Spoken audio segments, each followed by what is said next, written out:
The following stream contains mature content and subject matter. Viewer discretion is advised.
And live we are. Hello, everyone. I am Maddox, the ever magnanimous storyteller for this Changeling the Dreaming Stained Glass. Introducing the lovely cast of characters. Hi, everybody. I am McStabber, and I am playing Priscilla Rowland, who is also known as Esmeralda the Aishu. Hello there, everyone. I'm Evie Eternal, and I'm playing Melody Rockwell, also known as Lady Embra the Sheed. Hi, Kosikor here, or Unconscious Celestial, and I am playing Eva Oakley / Ray Ray the Satyr. Jenny Vanesh playing Lady Honey Badger Swift of House Scathach, the Red Cap. Hi, everybody. I'm the Revenos Archon, and I get to play Oscar Holst, who is otherwise known as Sir Ridari Manticore's Bane, a troll. Hi, I'm Mischievous Red, and I'm playing Ace Duran, otherwise known as Blair Wilson, your Cluricon. When last we left these Cathane, a rescue mission had occurred, with Ridari staying behind and then getting out with some werewolf assistance. In the time since, over the course of 9 days, the ones at the lower end of the banality did eventually leave Esmeralda's home, and those that didn't are now recovered enough that they can go to other places where they feel more secure to rest and recover beyond just the initial triage center that was set up.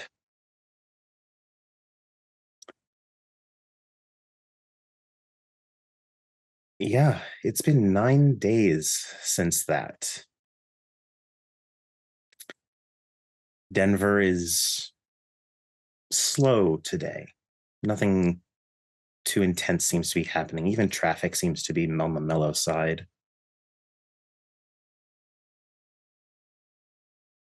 As we find ourselves with Lady Honey Badger. Whereabouts do you think this would take place? Well, right now she's probably at work, just going through the motions. Okay. Makes sense for someone who's been recently affected by a banal hit to fall into routine.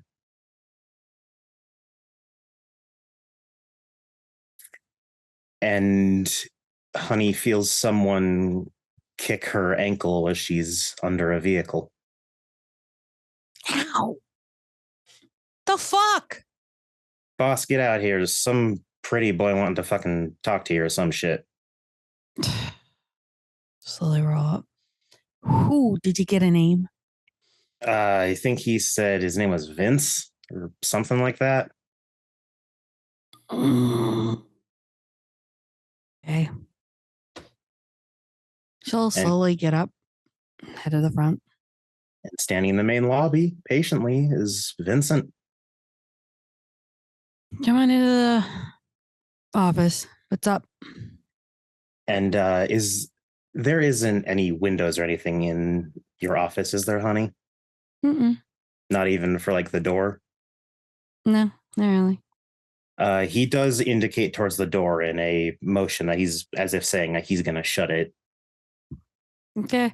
She'll sit down like, what up? And he sits and looks at you. I have been informed that you did something difficult recently. Okay. My friend was not happy that you did it, but frankly, it wasn't his decision. Which friend was this? The guard. Oh, jackass. He's a very nice man. He just doesn't Sure. like execution. What did you want me to do? I wanted you to do whatever you felt was right. You were the one that had to do it, after all. South Carthage, have to do it. I know. Nobody else can do it. From someone of a house of one type of nightmare hunter to another, I do know what you mean. Did it for 10 years on the road.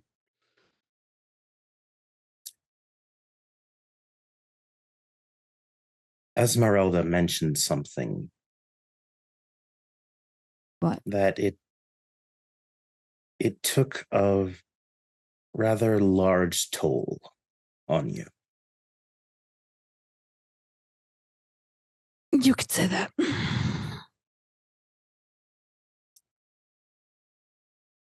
I only know one of our arts. Okay. One of the things that it does rather well is cleansing. I was underneath the truck. Not so much in like, well, perhaps it could clean dirt. I haven't tried. No, I could attempt to burn some of it out of you. The banality. You sure? I would not make it worse in a failure. I mean, this entire thing's flammable. Why the fuck not? Let's go. Oh no, Yeah. the flames will do nothing to any of this. Oh. I would say pity, but at the same time, sure. I feel like your employees would want a place to work. Yeah, I was trying to expand. That didn't pan out. I can get you in touch with Lady Amanda. She's very good with real estate and might be able to help with some permit issues if that was the problem before. I met Andy Pandy over at the thing like ages ago. She invited us to dinner, but I didn't get to get into it. The whole banality thing, I know it kind of brings me down and socially. It is a curse in many ways. Not wrong. That's okay. Oscar tried to beat me up last week. It was entertaining. Do you need anything before I try? No, you're going to put me on fire chimerically, correct? He nods. Is there anything I can do prior to that that's going to save me?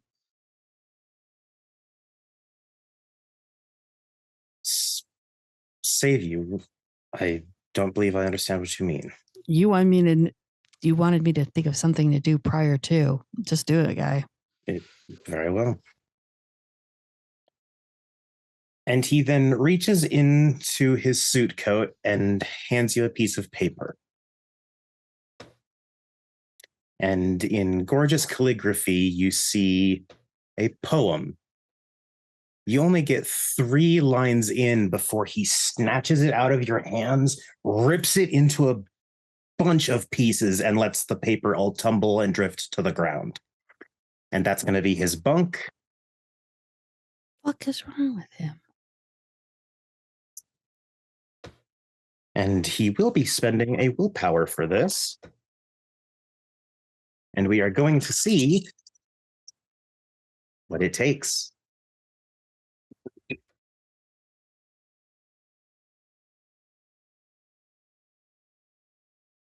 You have got to be shitting me.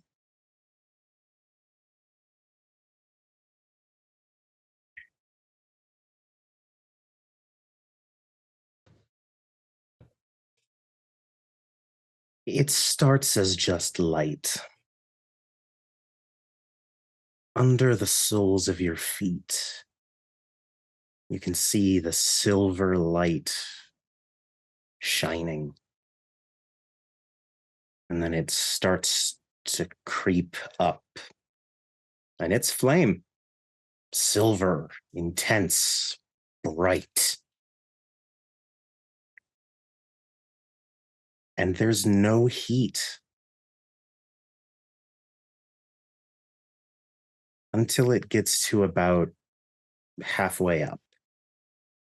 And even then, it's not a roiling flame. It's not the dragon's fire you've experienced. None of it. It's a flame that wants only one thing. Grime.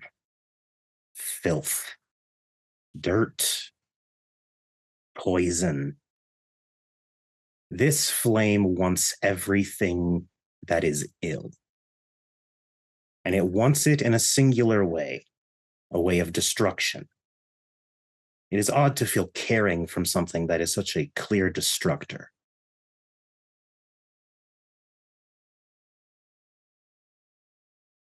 And you can reduce back down to 3 fucking banality because Vincent's a miracle worker. Fucking G. Let's go. And the flame fades at the same rate that it starts. The light's, of course, the last thing to go as you blink away the spots in your vision. What the fuck was that? And Vincent's just holding his hand out and quietly observing for the moment. And honey, you feel lighter than you have since you killed someone recently. Ah, It's not even a fucking weight off of A. your shoulders. It's a weight off your soul. what'd you do? Fulfilled a very intelligent person's request. Okay, there's many intelligent people when I want to narrow this down. You can thank Esmeralda. Okay, sure. Why do I feel like you're just holding yourself back? Because I seem to do that too much. Why?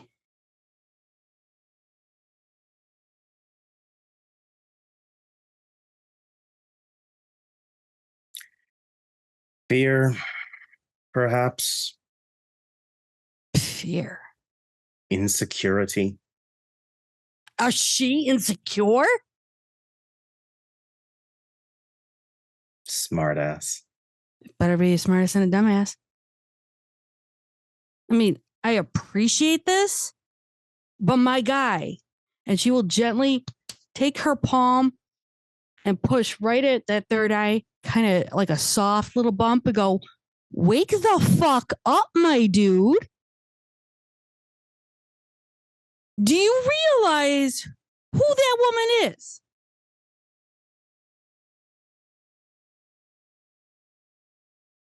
Clearly not. Take care, Lady Swift. May you Maybe be you should.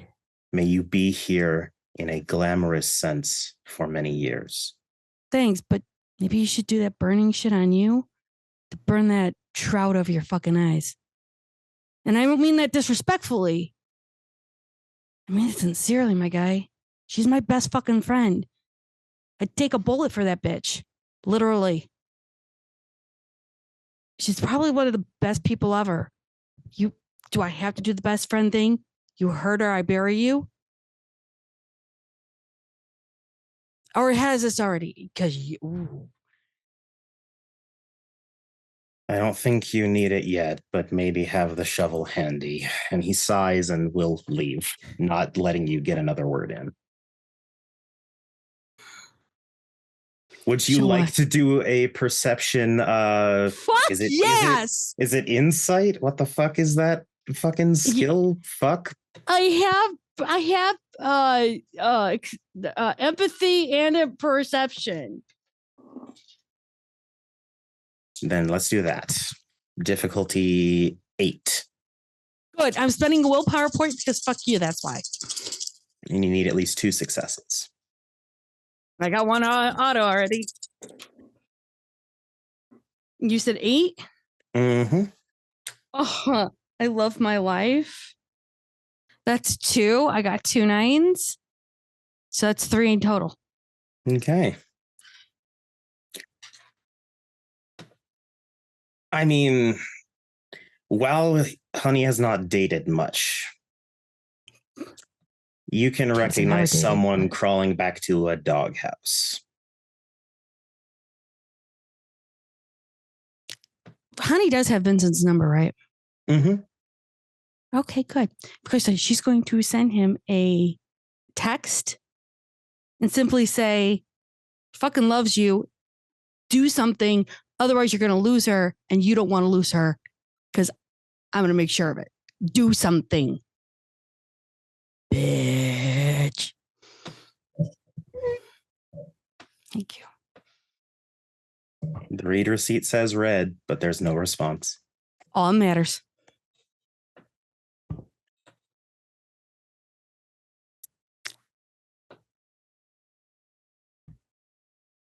From there, we transition on.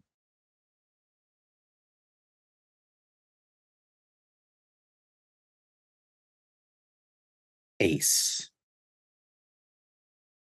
Have you brought anyone else with you? So for this part, probably not, because Okay. it's just planning, but later, yes. And where did you all meet? Probably Ace's house, assuming that their mom isn't there. She is not. I figured. As you arrive, school day, so Anne's probably at school. And your father answers the door.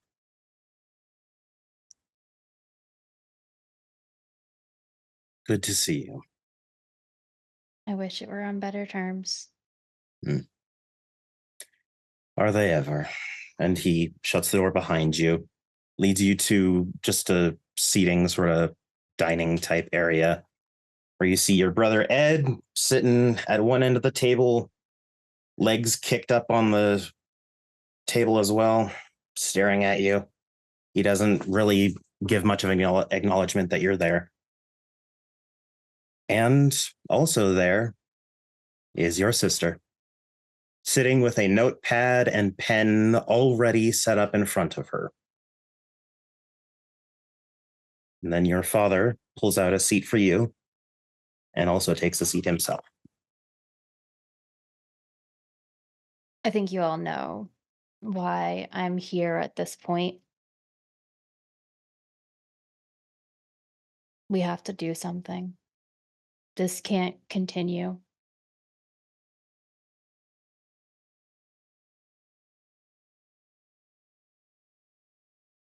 Yes. It's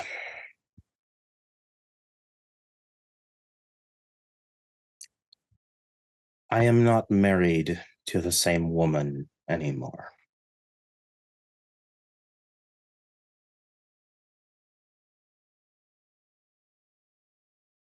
And I do not know when it happened. Probably all little decisions that led to this point. It's never one act, generally.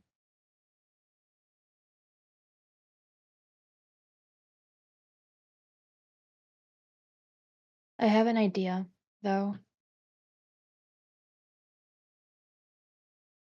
Well, several ideas, but one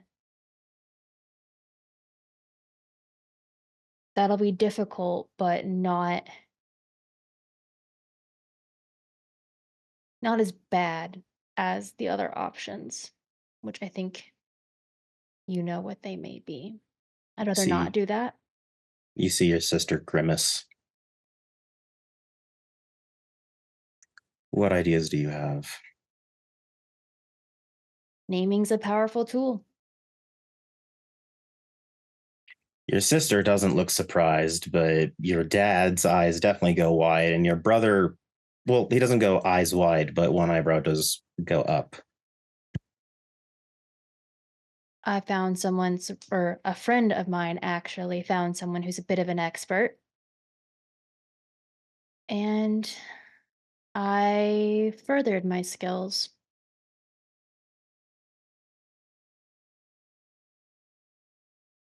I can change who she is as a person.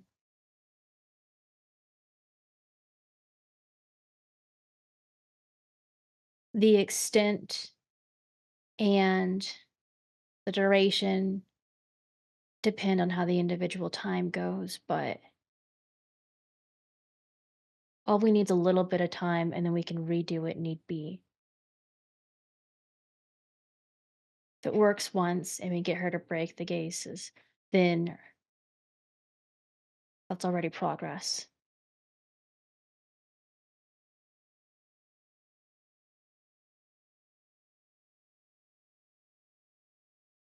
Of us, I do believe I, aside from yourself, am under the least restriction in that regard. For example, I can speak of it. Yep.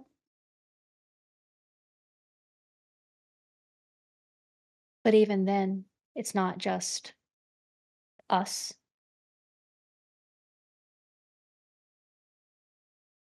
It's everyone under her service who has been at risk, some more than others.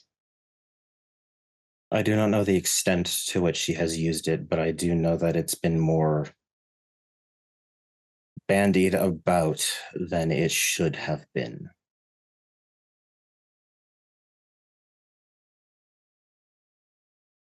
And we also know that she hasn't made the best decisions as a leader. Frankly, I think we're lucky there hasn't been a rebellion yet. People aren't happy with her.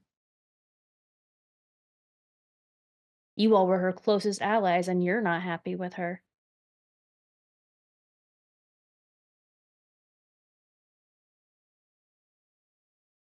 Your dad's about to say something else when your brother takes his boots off the table and sits up. So, how about this, Ace? Why do you fucking care? They care about Anne. Yeah, Anne. We aren't Anne. It's pretty fucking clear that you don't give half a fuck about any of us. So, why are you trying to help? Even walking away from this fucking family is the second you could. So, why would we think you're trying to help us now?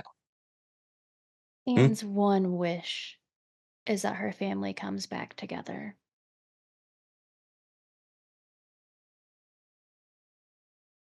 Her one wish.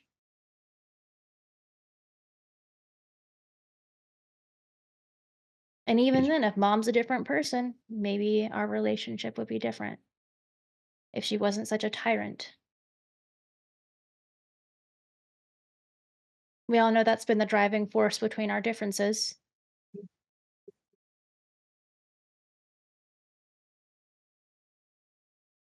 He doesn't respond, just chews on his lip a bit.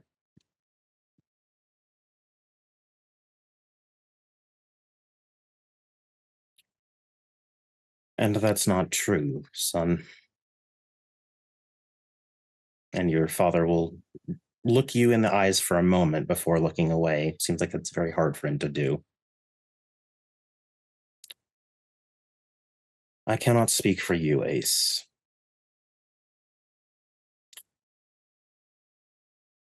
But as little as I do,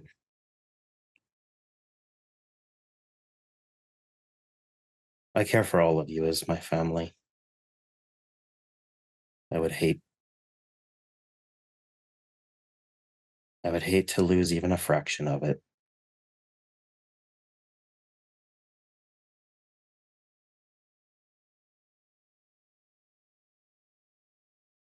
I don't dislike any of you. I dislike being under someone's thumb, being forced to do things that I can't stand.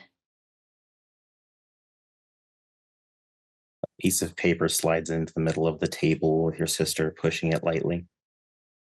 As you pick it up, it reads, I want us to be happy.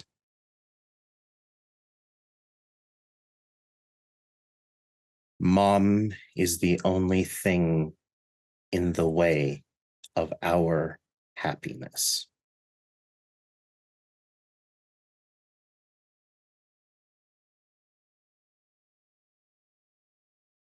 She seems dour, serious.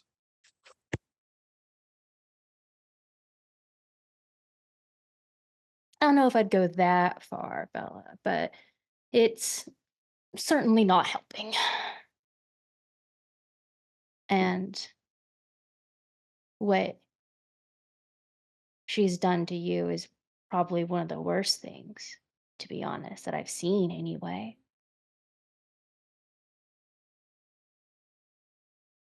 But then again, I don't know the extent of what she's done. There were 2 Aileal that went missing. We found them. They're gone. If she had something to do with that, I don't know. Seems a bit suspicious. Most likely she did, but to what extent, I'm uncertain. The fact that we're even considering that it could have been her says a lot.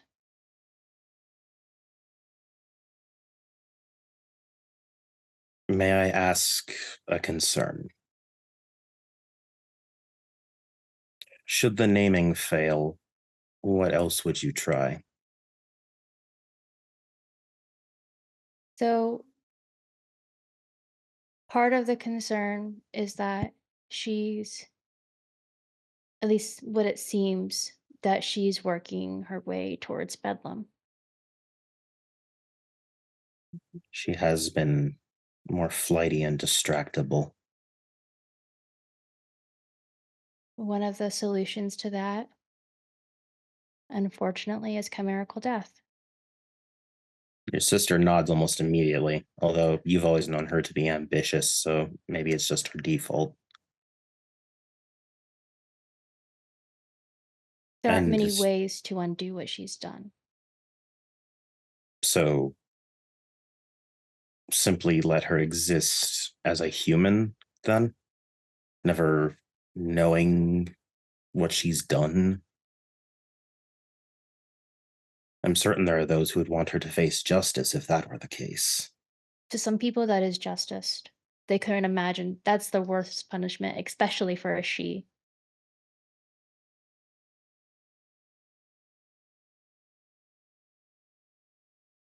But also, then you get into at what point did it no longer become her fault and she was lost to the bedlam? At what point did it just keep spiraling?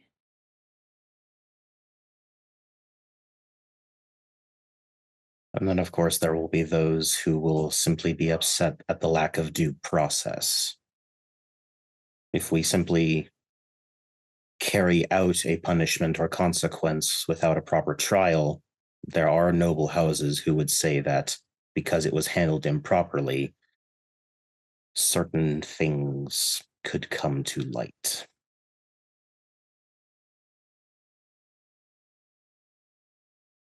If the commoners are already at the edge of a revolution, a bunch of nobles squabbling over procedure would not assist matters at all.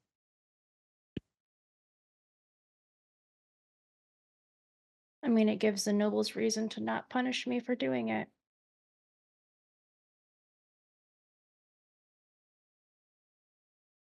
It's an instant resolution then.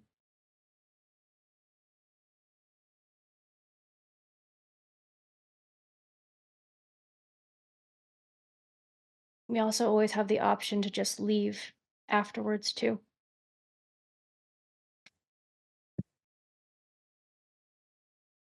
I'm sure at this point, we have a lot of bad memories of this place.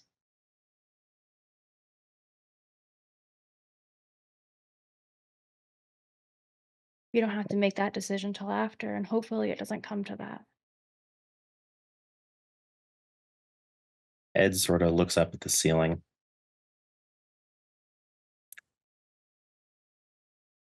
I do miss our old house.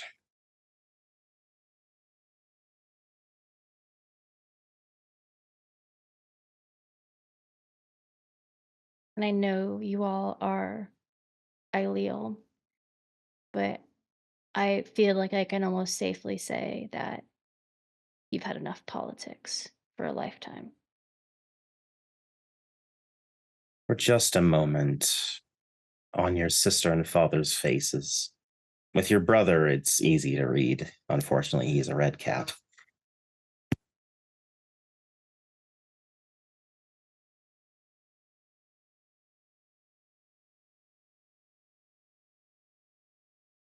Sorry. Your storyteller has lost his train of thought, scolding someone in the background. Right. Both your sister and father, for just a moment, there's a flash on their faces of something that's rare to see on she. Exhaustion. They're beyond the point of tired. Their eyes are so sunken in, they look like a normal person's eyes.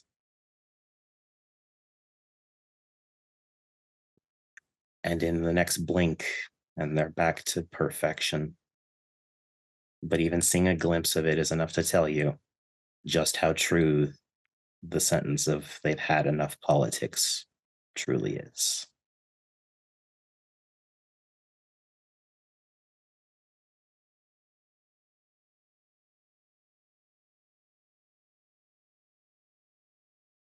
And I hope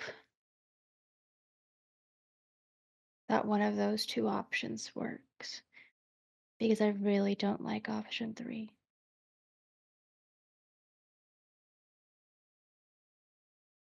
Your sister, you can see her write out 2 words on a piece of paper and just show it to your dad and to your brother.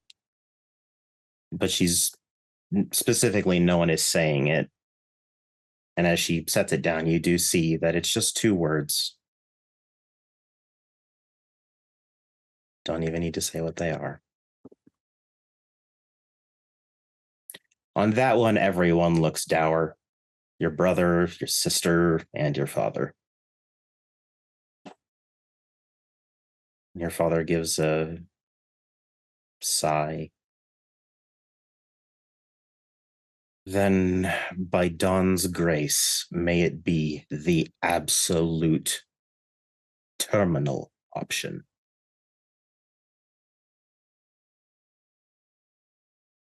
None of us want that.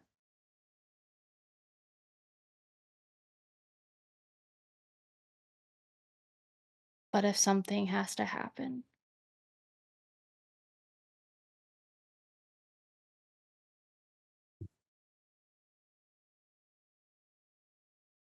When it occurs, we will help in what ways we can. Although, do not expect us for significant assistance.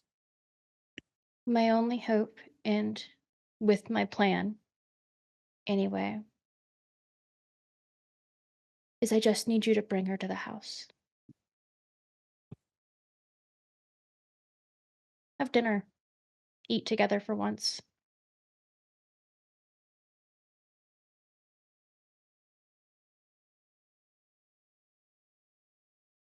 If naming doesn't work, then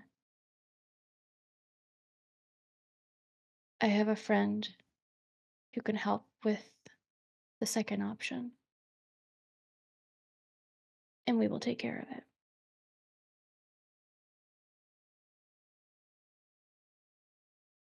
The only other thing I need from you is to help make this naming work is I need you to bring me pieces of your most important memories with mom. Pictures, clothes, jewelry, drawings, just important memories that you have with her.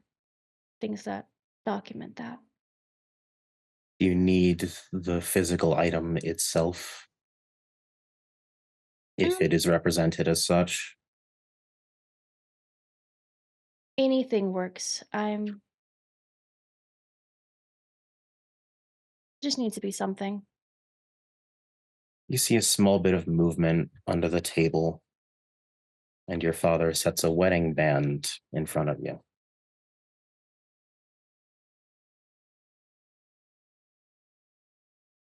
Thank you.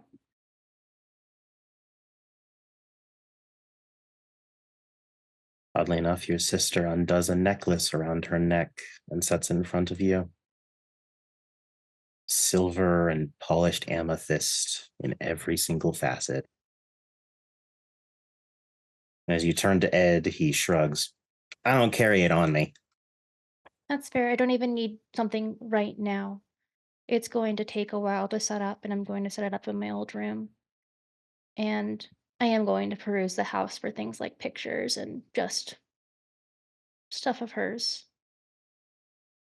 And So I also you, need you to help keep her out of my room. they, all three of them nod. Like, that actually seems like it's pretty easy. I figured. I would also recommend, if you're doing this the way I think I see you're doing it, most of Anne's drawings from childhood are in the pink folders in the filing cabinet in the home office. I'll pull those two then. The ones that aren't already on the fridge. I'll leave those so it's not too suspicious. But I'll definitely find others. Oh, I guess make sure she doesn't notice other things missing. Might be the thing too. Um, It's rather easy to distract her lately. I figured. But again, but that's all the help I need.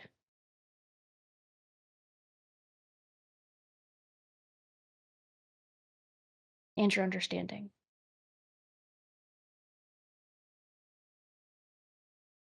And we can all agree that this is best if we never let this discussion leave this room. I have to tell my friend who will help, but yes. Please ensure that they will not share this with any.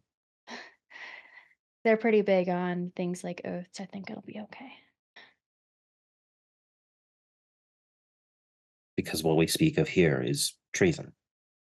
Regardless of if it is a tyrannical rule or not, oftentimes it can be very muddy. So this must be handled discreetly, Absolutely. so as to make sure that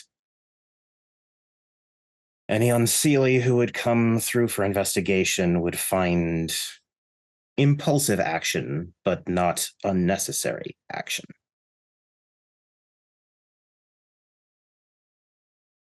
We're trying the safest option first. We'll do what we can. And they all sort of stand up at that point. And it's your father who actually walks up to you, looks down for a moment. There's none of the usual stoic, whipped sort of attitude that he usually has around your mom.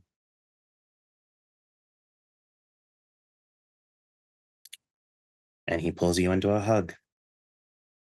Ace hugs him back, and it's probably like the very like tight hug of like someone who you haven't like seen in a long time. Mm-hmm. Same from him. I have been a pathetic father to you. I've To been a all of pathetic you. child, running away from all of my duties and obligations. We've all made mistakes. I've argued with your mother on that point since you left. She would say you were disobedient, and I would have to laugh.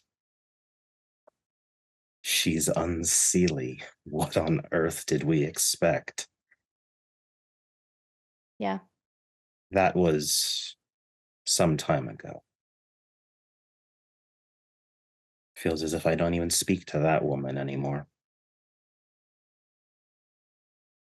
I'll need your help for after the naming, potentially, on helping get her back. But it's a start. And who's to say what state she'll be in if the naming is successful? Mm-hmm. Tell your friends we will do best to run damage control against your mother. Appreciated. And should you need anything, I would suggest contacting me, as again, I am the one with the loosest command placed upon me. So I feel I would be the best to be able to keep any secrets. Absolutely.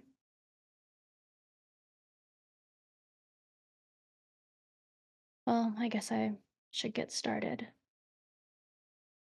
Do you need money for gas? No. I'm okay. And it's starting here, so I mean,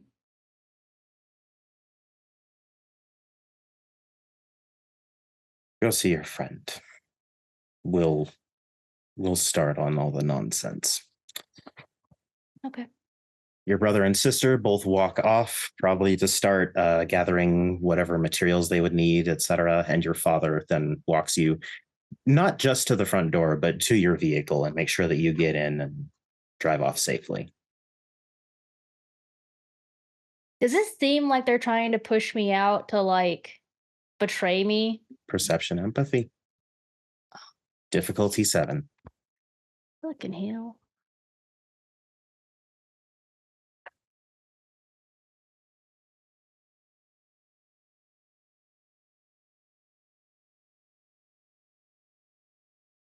I am going to use a willpower for that. Certainly.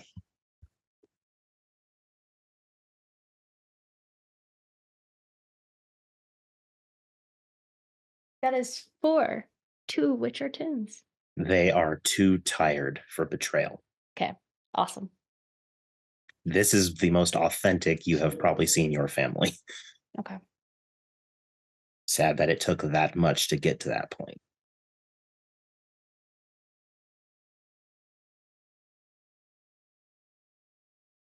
At a similar time, Oscar. It's a few minutes before Adeline and Leah arrive. Your wife has set the food and stuff out, cooked to perfection. She doesn't fuck around in the kitchen. Her words. Nope. And as she sets the last bits on the table, she claps her hands free and turns to you. Good spread. Yeah. So what are you hoping to get from this? I think this is going to be the most visitors I've had at the house since.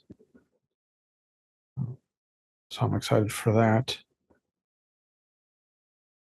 But I do want to show Madeline that there's something good that can come from an oath like ours. I won't lie, the girl probably jumped into it a little fast from what you told me. This is how they work in their community. From what I've seen on the internet. The internet's one thing, but she's a troll. If she ever breaks that oath, I know. she's gonna have to repair it or it will destroy her. I told her that she has to be released from it. And you can only get that from the one that you swore to.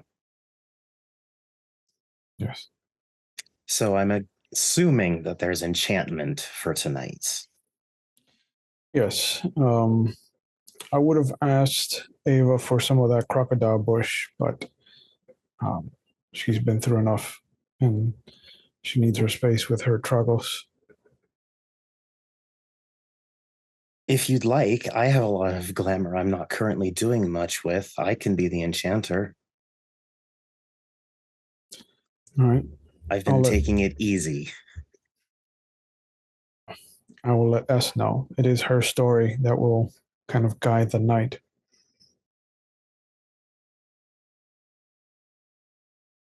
And it's been 9 days, Oscar. And I feel I can finally say this. How dare you? This feels like I'm in trouble. You are. I should sit down then. And I will. And she sits next to you, but folds her hands like this on top of the table. No, this is a sitting next to each other trouble. It is. Okay. After thinking about it, digesting all the parts of the story of that awful raid,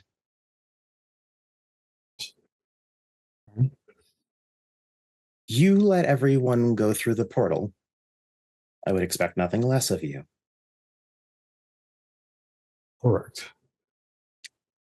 And tell me, dear husband, what did you do once the last person was through the portal? I closed the portal so that nobody could follow us into S's freehold. Your English is off there, dear. Follow us would have implied that you went through the portal with them instead of staying in a banal hell. It is. And putting my husband in harm's way. There were werewolves around. It was a calculated risk. Do you have a math degree? No. And Math is for maybe nerds. don't trust your calculations, dear. It was easy arithmetic math. So her smile gets a bit wider. There's a sparkling mischief behind her eyes at this point. You can tell that it was just the initial frustration was still there, but she's not like completely pissed at you. Now I'll reach out my hands to her and I'm like, I made 2 oaths when I went into the facility. One was to bring back Madeline's staff, because she is the reincarnation of Brindle. Mhm. And 2 was to make sure that Lady Ambra understood that no one was going to get left behind, that everyone was getting out. And everyone got out. So my oaths were solid. Yes, you fulfilled them perfectly, you big blue idiot. She squeezes your hands, but also remember, I just got back. Mhm. Don't take my husband from me twice. There was something about seeing Lady Charlotte the way she was and seeing the she that we lost to the mist. It did something to me.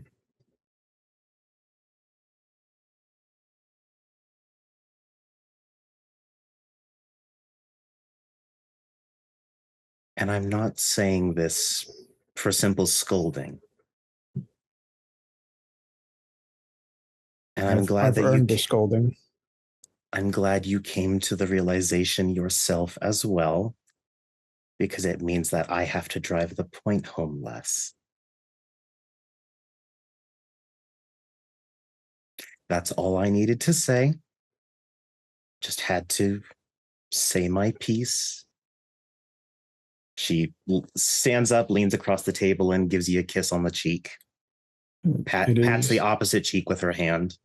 It has been heard and has been digested. There is one other problem.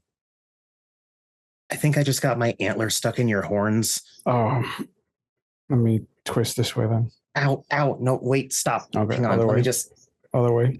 Okay. Hate it when that happens.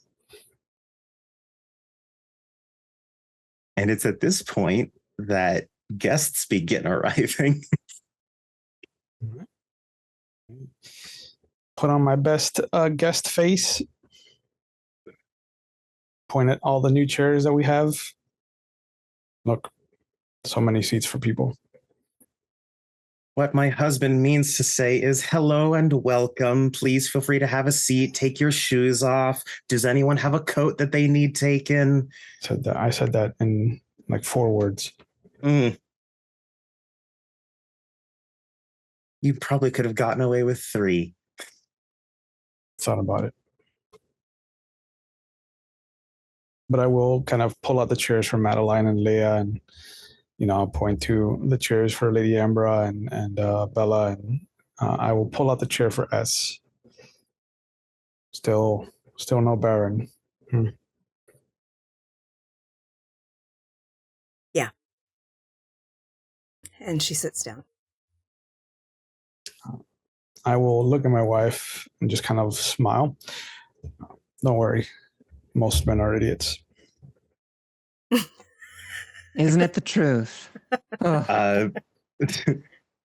Mari walks by with a bottle of wine and several glasses in her hand and is pointing to any. She purposefully skips over 2 young women specifically. Oh, yes, please. Thank you.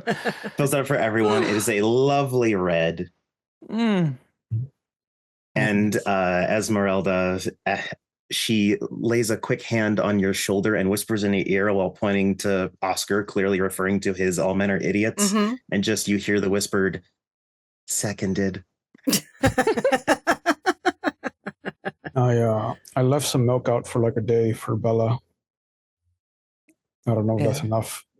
You see Bella beams a little and accepts. If it helps. And she just takes that same milk that you left out and pours it into her glass of wine. There's plenty of ways. And you see Madeline and Leah are both horrified. Just horrified by what they've just seen someone do. Apologies. It's a quirk. Madeline's horrified because she knows what's actually going on. Leah just seems grossed out. Mm-hmm. I'm gonna look at Leah, just be like, she's from Denmark and they do things differently over there. Very And true. and Bella just turns and looks at Leah, and doesn't blink, but just smiles, and you all see her toothless grin. I'm just gonna look at Lady Emma and just be like, Put a hand on Bella's a leg and just. Well, the spread looks There's- lovely, dear. There's not exactly a shiver from Bella, because she doesn't shiver, because that would imply that something startled her. But she does sort of like pull back and stop looking directly at Leah. She was probably just trying to be friendly. Yeah, I know. This will start up some little story to distract Leah. Yep. Hey, guess what? It works. She's looking for a distraction. Yeah. She'll just start up some random, like some story from her college days in New York, some wild and crazy shit she did. Yeah. And it's nothing too crazy for dinner. It's a side salad and what looks to be a sort of casserole type dish that Mari has made. She actually fully admits that she was just being lazy and didn't know what to make for a dinner for like a lot of guests, so she just did something quick. S says, please, stop diminishing your efforts. It's delicious. Yes, thank you. It's so good. The trick is the little dash of cayenne pepper at the end. That'll I do it. tasted that. I do like things spicy. And, you know, it's a dinner. There's conversation, entertainment, stories, both anecdotal and a bit more on the serious side. And then it's probably around dessert time, where Mari gets up and she nods and her hand drifts across your shoulders as she walks past Oscar, which you know is a signal for I'm about to do my thing. Yep. So I'll nod at Esmeralda and then I'll look at Leah. Leah, I been meaning to ask you. I saw in the news that something happened at your father's place. Is he okay? Oh God, yeah. Yes, my dad is okay. He's not great. Was he hurt? Yeah, really badly. Oh no. I don't even know how it happened, but they found him without his left arm. Oh my gosh.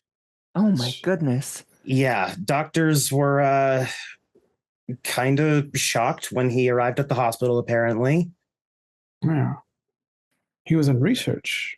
How does he lose an arm in research? I don't know, with whatever gang or group or whatever raided the place. The doctor said he was just sort of mumbling something about stay back. So I don't know, but yeah, my dad's. Well, actually, he's sort of just immediately gone into talks about getting a prosthetic.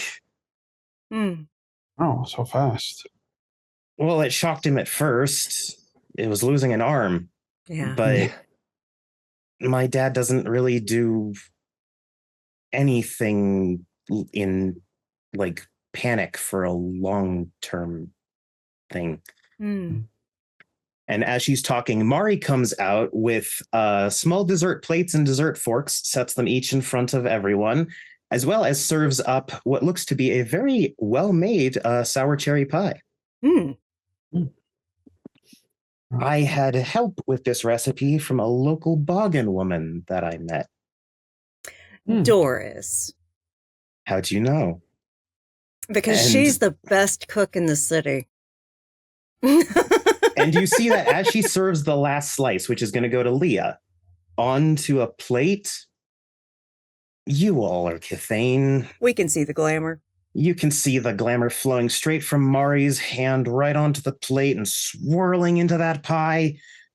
Oh my God, is she enchanting this thing? Yeah, S is just, she actually takes a sip, the last sip of her wine, as her eyes kind of look sideways at it, as she's thinking, oh fuck, she's about to see her girlfriend as a troll.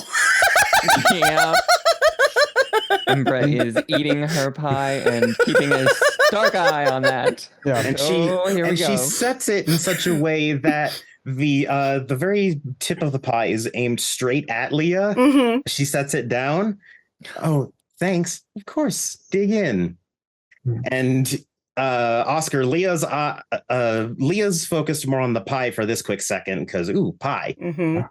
Yeah, the moment she digs into it. Even though she's said something rather horrific to hear about your father, she's still distracted by lovely sweets. Oh yeah, no, I'm gonna take advantage of the distraction. I'm just gonna be like, well, at least now you have some extra time with him, yeah? You get to reconnect. Yeah, and she stabs the fork into the pie and lifts up the piece, the very tip of the pie, just a little bit of crust and mostly fill. It's good for you. He and she's just holding the fork. He's not looking forward to it. I know he's not, but it will be really good to have him around the house for a bit. I think I'm gonna try and see if I can. Okay, it's a little messed up to say, but I really want to make him some like chicken wings or something. Oh, but I'm sure he'll love those. It feels like it's like I know he used to like them with his friends and stuff, but isn't it kind of insensitive if I'm giving chicken wings to someone who lost his... No. It's an excellent inside joke. I'm sure he'll enjoy the irony. Tell him that they're all the same side as the arm he still has.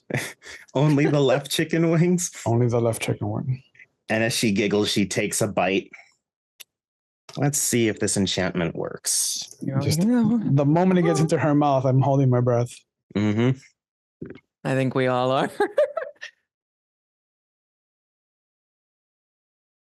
And she blinks. And just for a few seconds, a couple of those blinks, you swear, were letting out little sparkles. Oh my God. Hi, Leah. Hello, Leah. What's in that pie? To which Mari looks at it and says, well, cherries, I thought. Did it taste different? Uh-huh. And she goes down the line at the table. Esmeralda, Embra, Mari, Oscar. And then she turns. No, what does she look like when she sees the slua? That's you're asking the important question.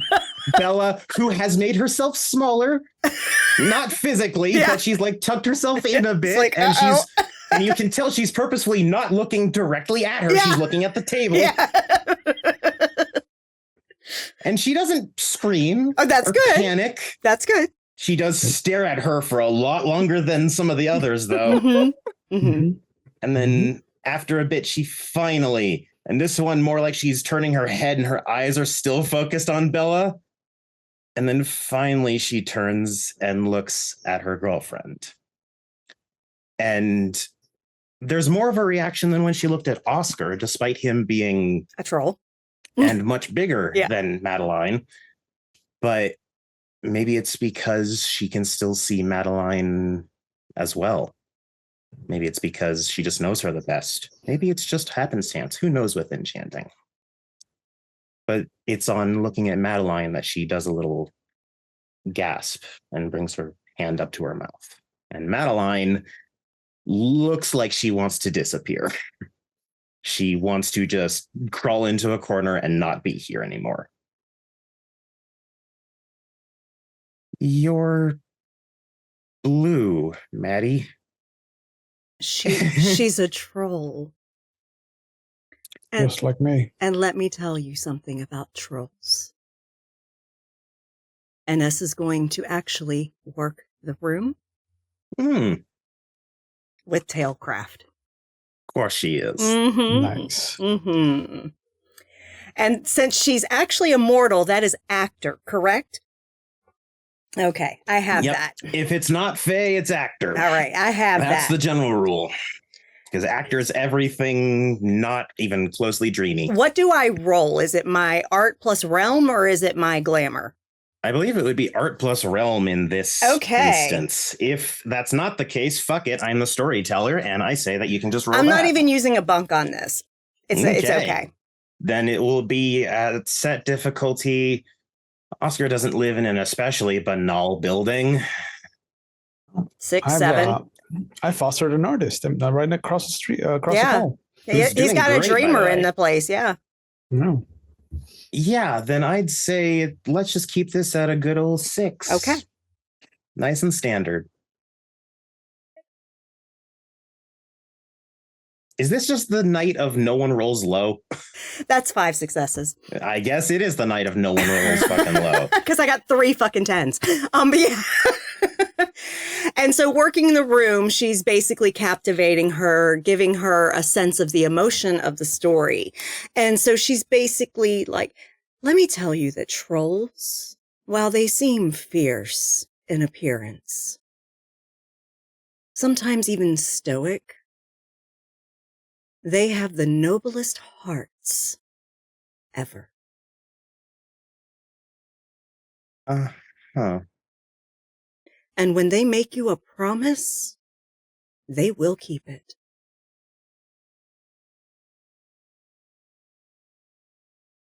Esmeralda, could you do one more roll for me, actually? Sure.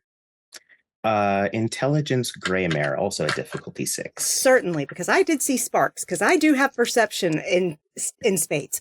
So, okay, so you said it was, what was it again? Int gray mare. Int gray mare. Okay. Okay, I will spend a willpower for that.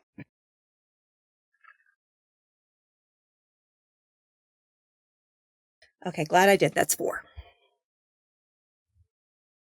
Well, on a base level, she's enchanted. Mm-hmm. Like, yeah, mortals get enchanted like this when they're not, high banality and soaking up the glamour like a fucking sponge. Enchantment's actually not the hardest thing to do. Gets worse if they don't have it for a while and then suddenly get it again, but sometimes consistency is also bad. But also from all this, as you go into the story, you're an issue. The story sometimes takes over a little. Mm-hmm. And it's not as if the story of trolls is hard to learn. No. They're not a complicated people. No. But they're brilliant. But simplicity does not mean basic. Exactly. Tell her the stories of when they lived in the mountains, the story of when the she bested them and they acknowledged it at the time, especially their betters. Yes. The times when trolls were elevated to noble status. Mm-hmm. So many victories, accomplishments. Ever since they appeared, trolls have been the foundation for what the dreaming should be. Yes. They are the greatest champions. They are the guards on the wall. They are who you want at your back. Leah has been sitting patiently and quietly listening to all this. Her eyes do keep cutting around the room. And you are so lucky to be loved by one.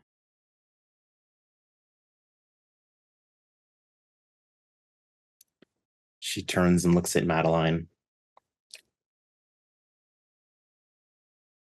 So that I swear thing that I saw you take a step back from was way more dedication than I thought. So no, Madeline turns a bit blue in the face. She turns purple. She turns just ever so slightly. It's really just a slightly darker blue. Leah, we didn't want to show you this because we want to scare you.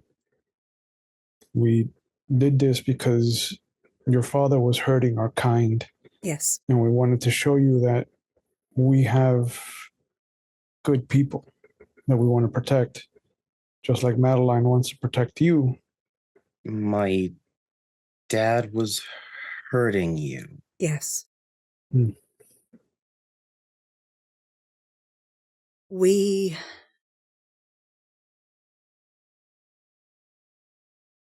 It is hard to explain in a way you will understand. But our existence is tied to dreams. Fantasy.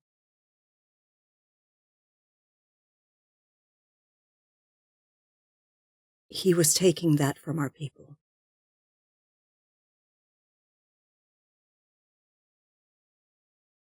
And without that, we cease to exist. On that note, I need to roll a quick die to see if she thinks of something. Hmm.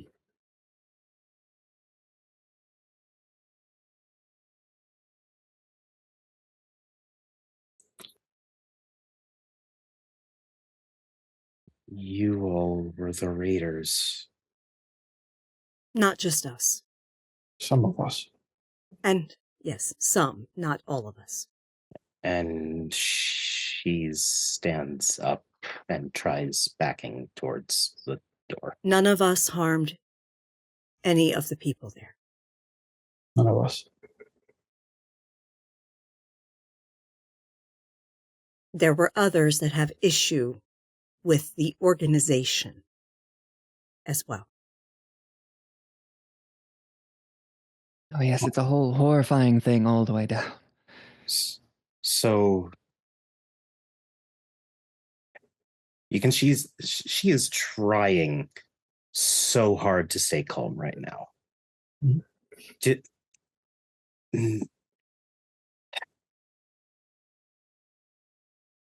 Yes or no? Did any of you rip my dad's arm off? No. No. Oh, dear. And S will look her dead in her eyes and say, no. I made an express promise, an oath to Madeline that I would not let any harm come to your father.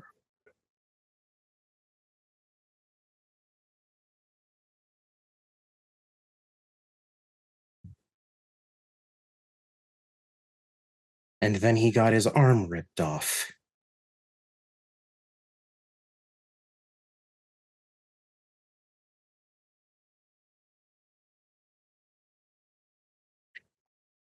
Madeline is now back to the I want to disappear look in her face. Mm-hmm. This is a lot to take in, Leah. You're telling me.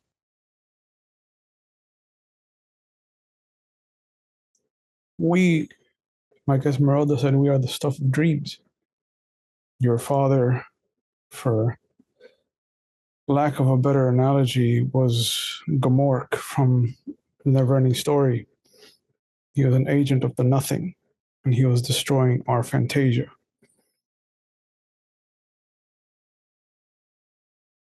The problem is that he works for a corporation that isn't just hurting our kind. They're hurting others. And they are not as civil as we are. They are Werewolves. driven. That's not where I was going to go. But yes, there are werewolves living among us. You all just finished explaining to me how important those oaths are.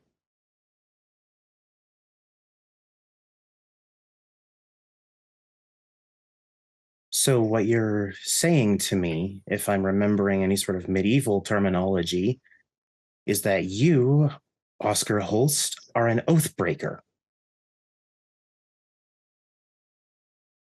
And I'll double over because she's right. Mm-hmm. She is. Oh, God. Oh. She walks around him and slams the door to the apartment, leaving.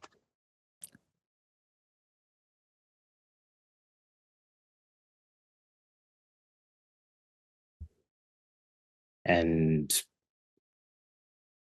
Mari simply steps over to Oscar and is going to try to help walk him to the couch. Oh, help! I know he's heavy. Yeah, it's slow and trudging. Oscar, it's the worst. You're already achy, fevery, clammy. You're sweating a bit. Feels like you're in the midst of an awful cold.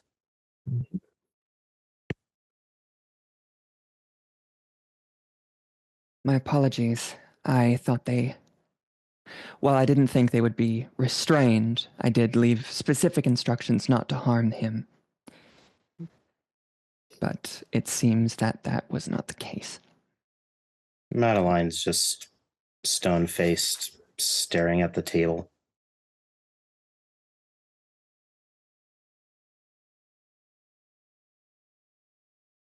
We had no control over them. They did what they did. We could only control our paths.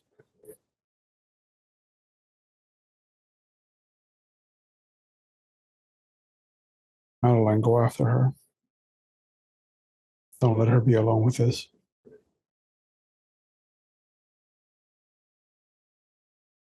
She stands,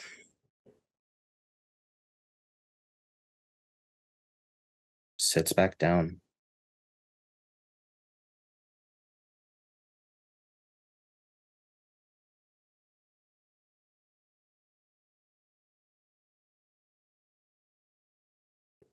And you see her just for a second.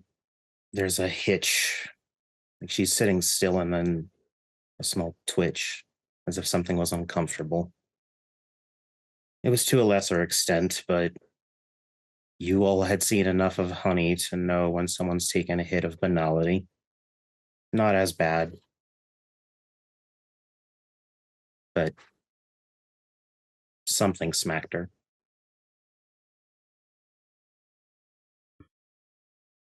S will gently stroke her hand.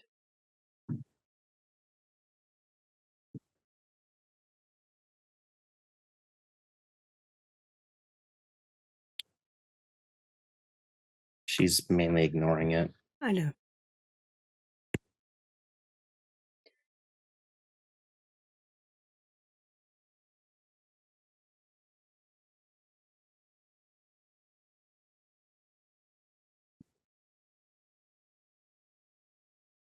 S's phone vibrates and she checks it.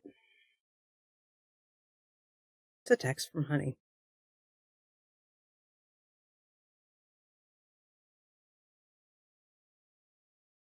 S just sends a purple heart to Honey and says, "I'm happy you're back, babe." And then she sends a text to Vincent and just says, "Thank you for helping, Honey." And she puts her phone away. You do feel a responding buzz of a text.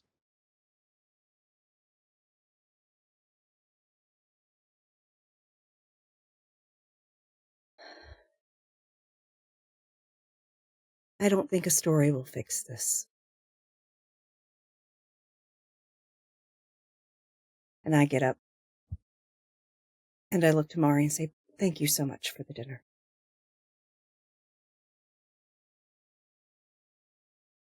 Thank you for the story. Of course. Anytime. Thank you all for joining us. And S will leave. And then she checks her phone. It is two. The first is she deserved the help. And the second one that seemed to come directly after was you're welcome.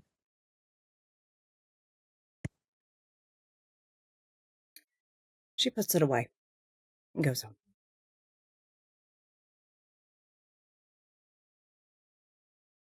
Embra, Bella sort of leans in and encourages, I think we should go as well. Agreed. Are you going to be all right, Oscar?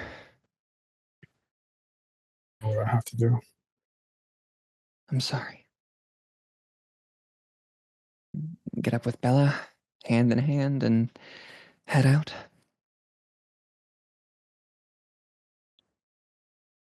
Mari comes and sits on the couch with you, Oscar.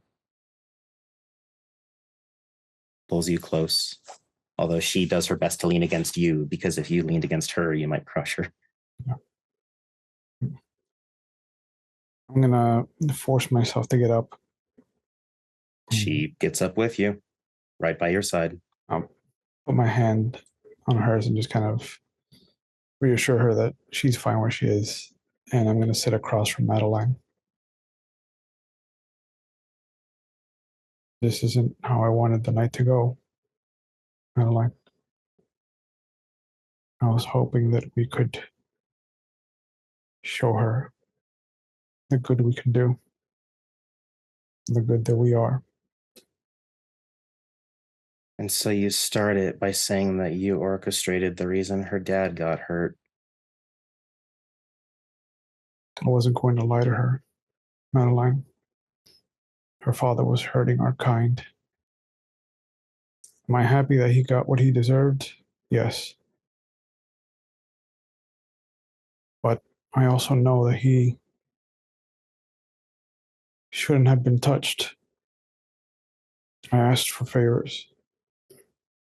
They weren't adhered to. But I will try to fix this if it's the last thing I do.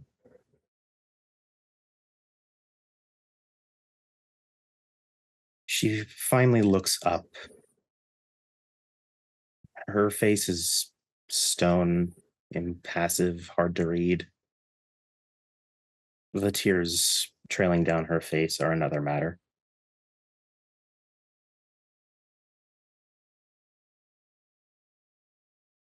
I already know how to fix this, Oscar.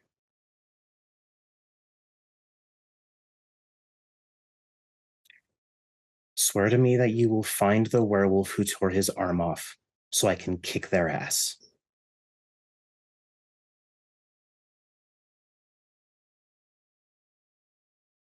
That is a big ask. You're not ready for a werewolf. Regardless of what heroic figure you have come from.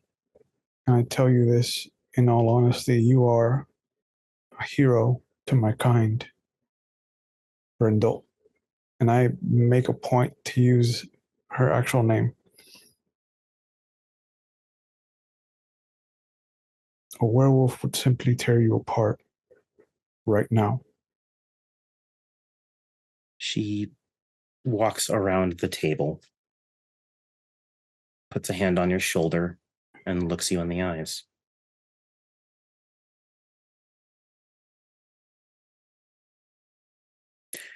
I swear that I will make Leah happy again. And you see that oath take.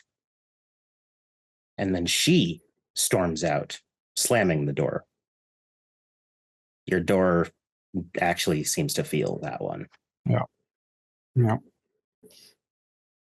I'm not going to look at Marigold, but I will just kind of speak outward into the room.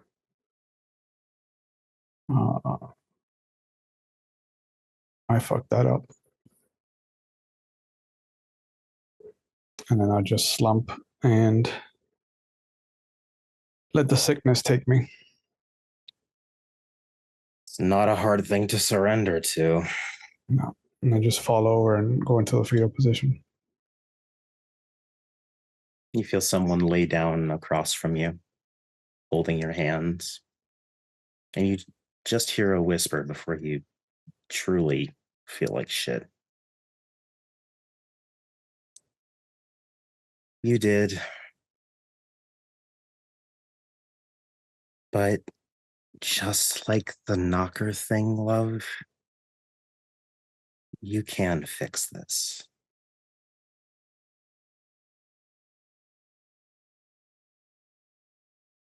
You're a troll.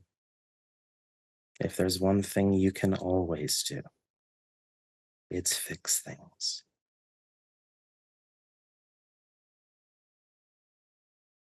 And on that bittersweet scene, I feel we should go to break. See you all in 10 minutes. All right, we'll be back in a bit, y'all.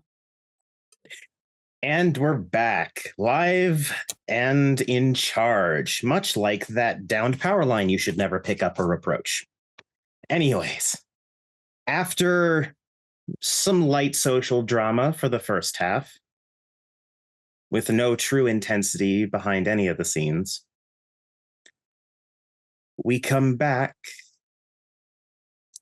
on a house that has seen a lot more activity than it has in quite some time. Vrevari. Each of your Tragos is home.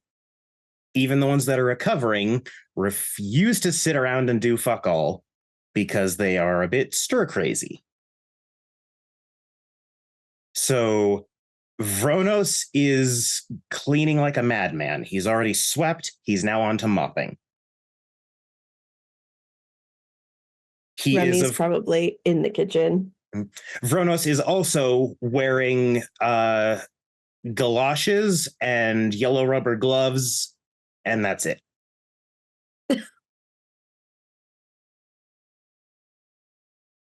And he quotes, "Fuck these clothes. I was stuck in the same shit the whole time I was there."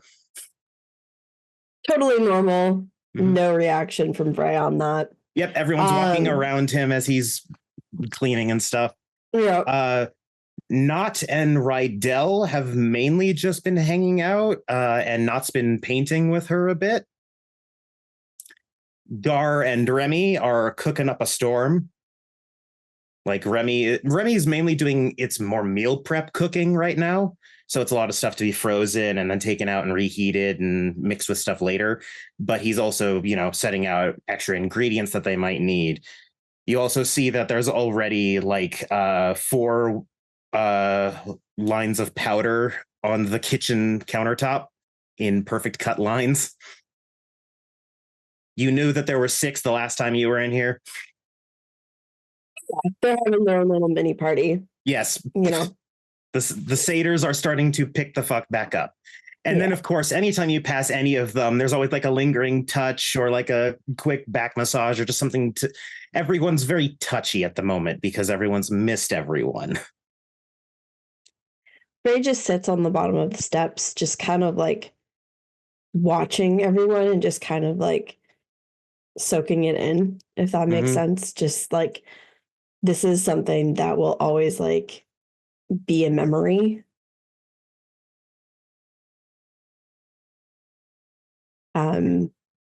Vronos comes by and sits next to you, leaning the mop just against him. And I just kind of, I'm like, this is it. This is us. This is peace. Fuck, I hope not.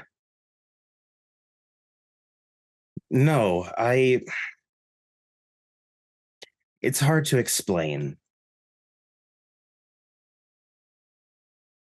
I don't think peace exists, personally. I don't think that's something that's actually attainable, just something you go for. And then you get it for a little while, and then eventually it erupts back into not peace. Yeah, I'm trying to find the word. I don't know if I know the word.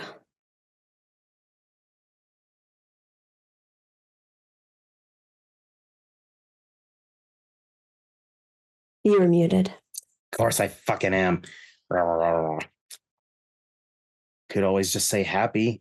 It's a bit of a filler, but it works. Bliss. Ah.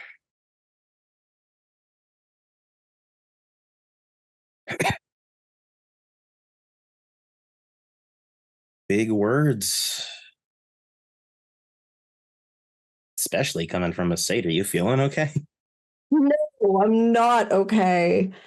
I'm not okay. He reaches over and, yes, with a yellow rubber glove on, checks the temperature on your forehead, which you know isn't working because there's rubber between you. What are you doing? What the hell is that going to do? I'm fine. Making sure you're not sick. If the rubber melts off my glove, we know we have a problem, right? Fair. I'm just taking it all in, and it's a lot, I guess, but it feels right at the same time. It's amazing how even just a little bit of time away from each other and suddenly we're all these overly sensitive messes, huh? Definitely. He throws his arm around you. That reminds me. And she runs up the stairs. She has gifts, like little tiny, just like knickknacks for everyone.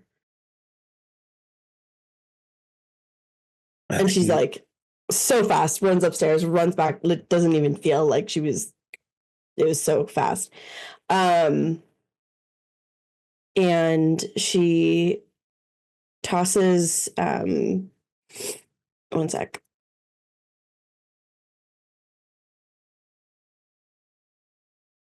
She has a cute little, just like, she actually has a cute little anime figurine for Vronos. And he takes it as if it is made of the finest crystal. Right. And she runs around and just kind of like hands like these little trinkets. So it's like Remy has like a little like ratatouille with a chef hat on. And Rydell, it's a little ceramic like paint can. Gar, it's actually like, I know that y'all don't have Canadian Tire or anything, but at Canadian Tire you can get these like little like car models. They're not like real expensive or anything like that, but they're just like actual model cars. And Not is a little paintbrush keychain.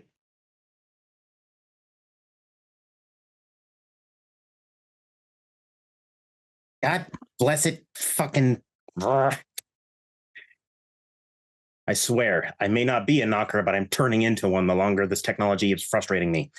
By the time that you are done handing all these lovely gifts out, the whole Tragos is just gathered at the foot of the stairs, and they're all just sort of looking, like commenting to each other, showing it to you who got it for them. And you're not even sure who starts it, but someone starts with hugging someone, and then it just turns into a sort of slightly too condensed, oh my God, everyone's maybe just a little too close group hug. And you all hold it for as long as possible before eventually you hear from Rydell, all right, Gar, one of your horns is now digging into my side. Can we please stop? As everyone separates. And then a dinging of an oven.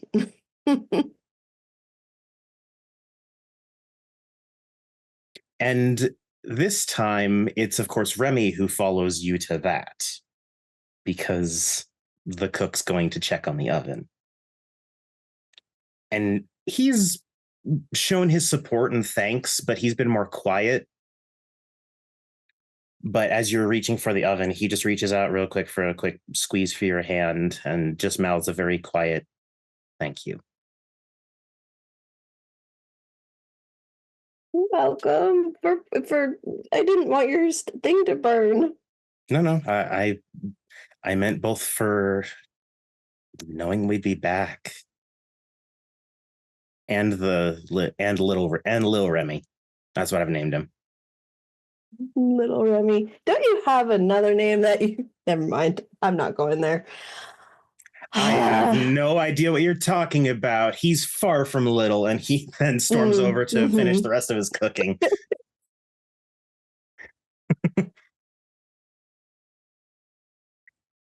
And then she just kind of goes and just sits down on the couch and just takes it all in. Continues to just take everybody in. with a new canvas under her brush, Not will turn to you and say, "Are we going with Esmeralda?" I think it would be fun. I know someone who can house sit. No, I know a few people who can house sit. Yeah. Okay. Yeah. I'm pretty good at packing. I can start getting stuff together if you want. Yeah, I think I'm gonna go. No, I want to go do that. It's something to do. Okay. All right. She'll set it down. You actually see that it's a recreation of a street in Denver that she's currently working on. It looks like it's about half done. And she heads upstairs to pack. And she's going to be packing more than her stuff. You know this. She takes over.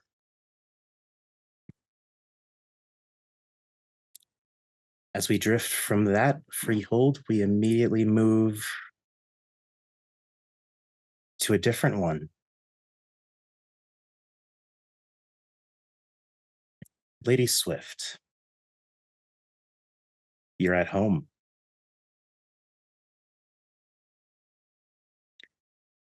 The grove feels amazing. The banality isn't weighing you down nearly as badly anymore. Everything's bright and shiny and new. Fuck, even food, for a couple seconds, you swear you can feel something hit your stomach. She will text X. Oh my God, I missed food. S just texts back, and I'm so happy for you. Miss you, heart. And there is a firm knock on Honey's front door. Oh, fucking hell. You know exactly who knocks like that, because he knocks with purpose whenever he's here. Uncle? She'll walk over to the door. Like, what the fuck is this? And she's kind of like, hello? And as you open it, you see standing there in a very nice 3-piece suit with a dark red undershirt accent unbuttoned at the top is Simon. His hair is styled.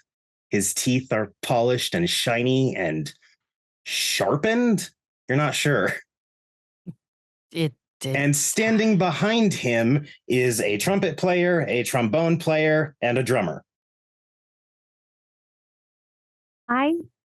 And immediately he steps up with a big grin, and he then just juts his thumb back to the musicians, and they start up on a rather lively swing jazz style song. For anyone who have heard of it before, it is called Sing, Sing, Sing. And it starts off with some of the most uproarious drum beat and muted trumpet you could ever hear. And honey, Simon, on the stoop of your porch, begins swing dancing. He is leading. Good, because it's fast. You get twirled around several times. Not once do either of you even think of tipping towards the edge. okay. And then finally, the dance concludes with the music. He steps back, breathing, but tastefully. He's not just huffing it. There's even a small sheen of sweat across his forehead. Does not seem to have touched the rest of his clothes. Naturally. And then with a snap of his fingers, the band hauls ass down the sidewalk and away from the house until they're out of sight. You don't see them get into a vehicle or anything. And then from behind his back, he pulls out a bouquet of tiger lilies and hands them over to you. Hi. Hello? Hello. Would you like to go on a date sometime? I'm thinking now. Sure. Did Esrafini tell you what happened? Or are you? Hello? I've heard some rumors, and while I'm sure many would describe what you did as something terrible and a crime against the dreaming, no, you had to do what was necessary, which is something I understand quite well. And to think that this is something that anyone should mope over is asinine. And to prove a point, and he reaches into the little leather pouch around his neck and takes out that shard of cold iron and sticks himself in the finger with it. What are you doing? Oh my God, seriously. And holds it there for 3 seconds before pulling it out. You see a bead of blood trickling down his finger as he puts it back. What are you doing? Showing that the unnecessary can be uncomfortable, but anyone can grin and bear it. Come on, we have reservations at a steakhouse. I've ordered at least 5 for you to start. Okay, it's okay. I mean, I'm dressed. They do not care about your dress. I made sure to pick places with no dress code. You think I'd get kicked out for wearing something inappropriate? You're in a 3-piece suit. How fucking inappropriate is it? I have to make a good first impression. To whom? I don't have a mirror to hold up. Oh my God, seriously? Okay, I'm sure. Hi. And he takes you arm in arm and walks towards a limousine. You're not sure how you didn't notice it parked right in front of your house, but a limousine. How are you hiding all this? I'm Baylor. I can do anything. And he will let you in first.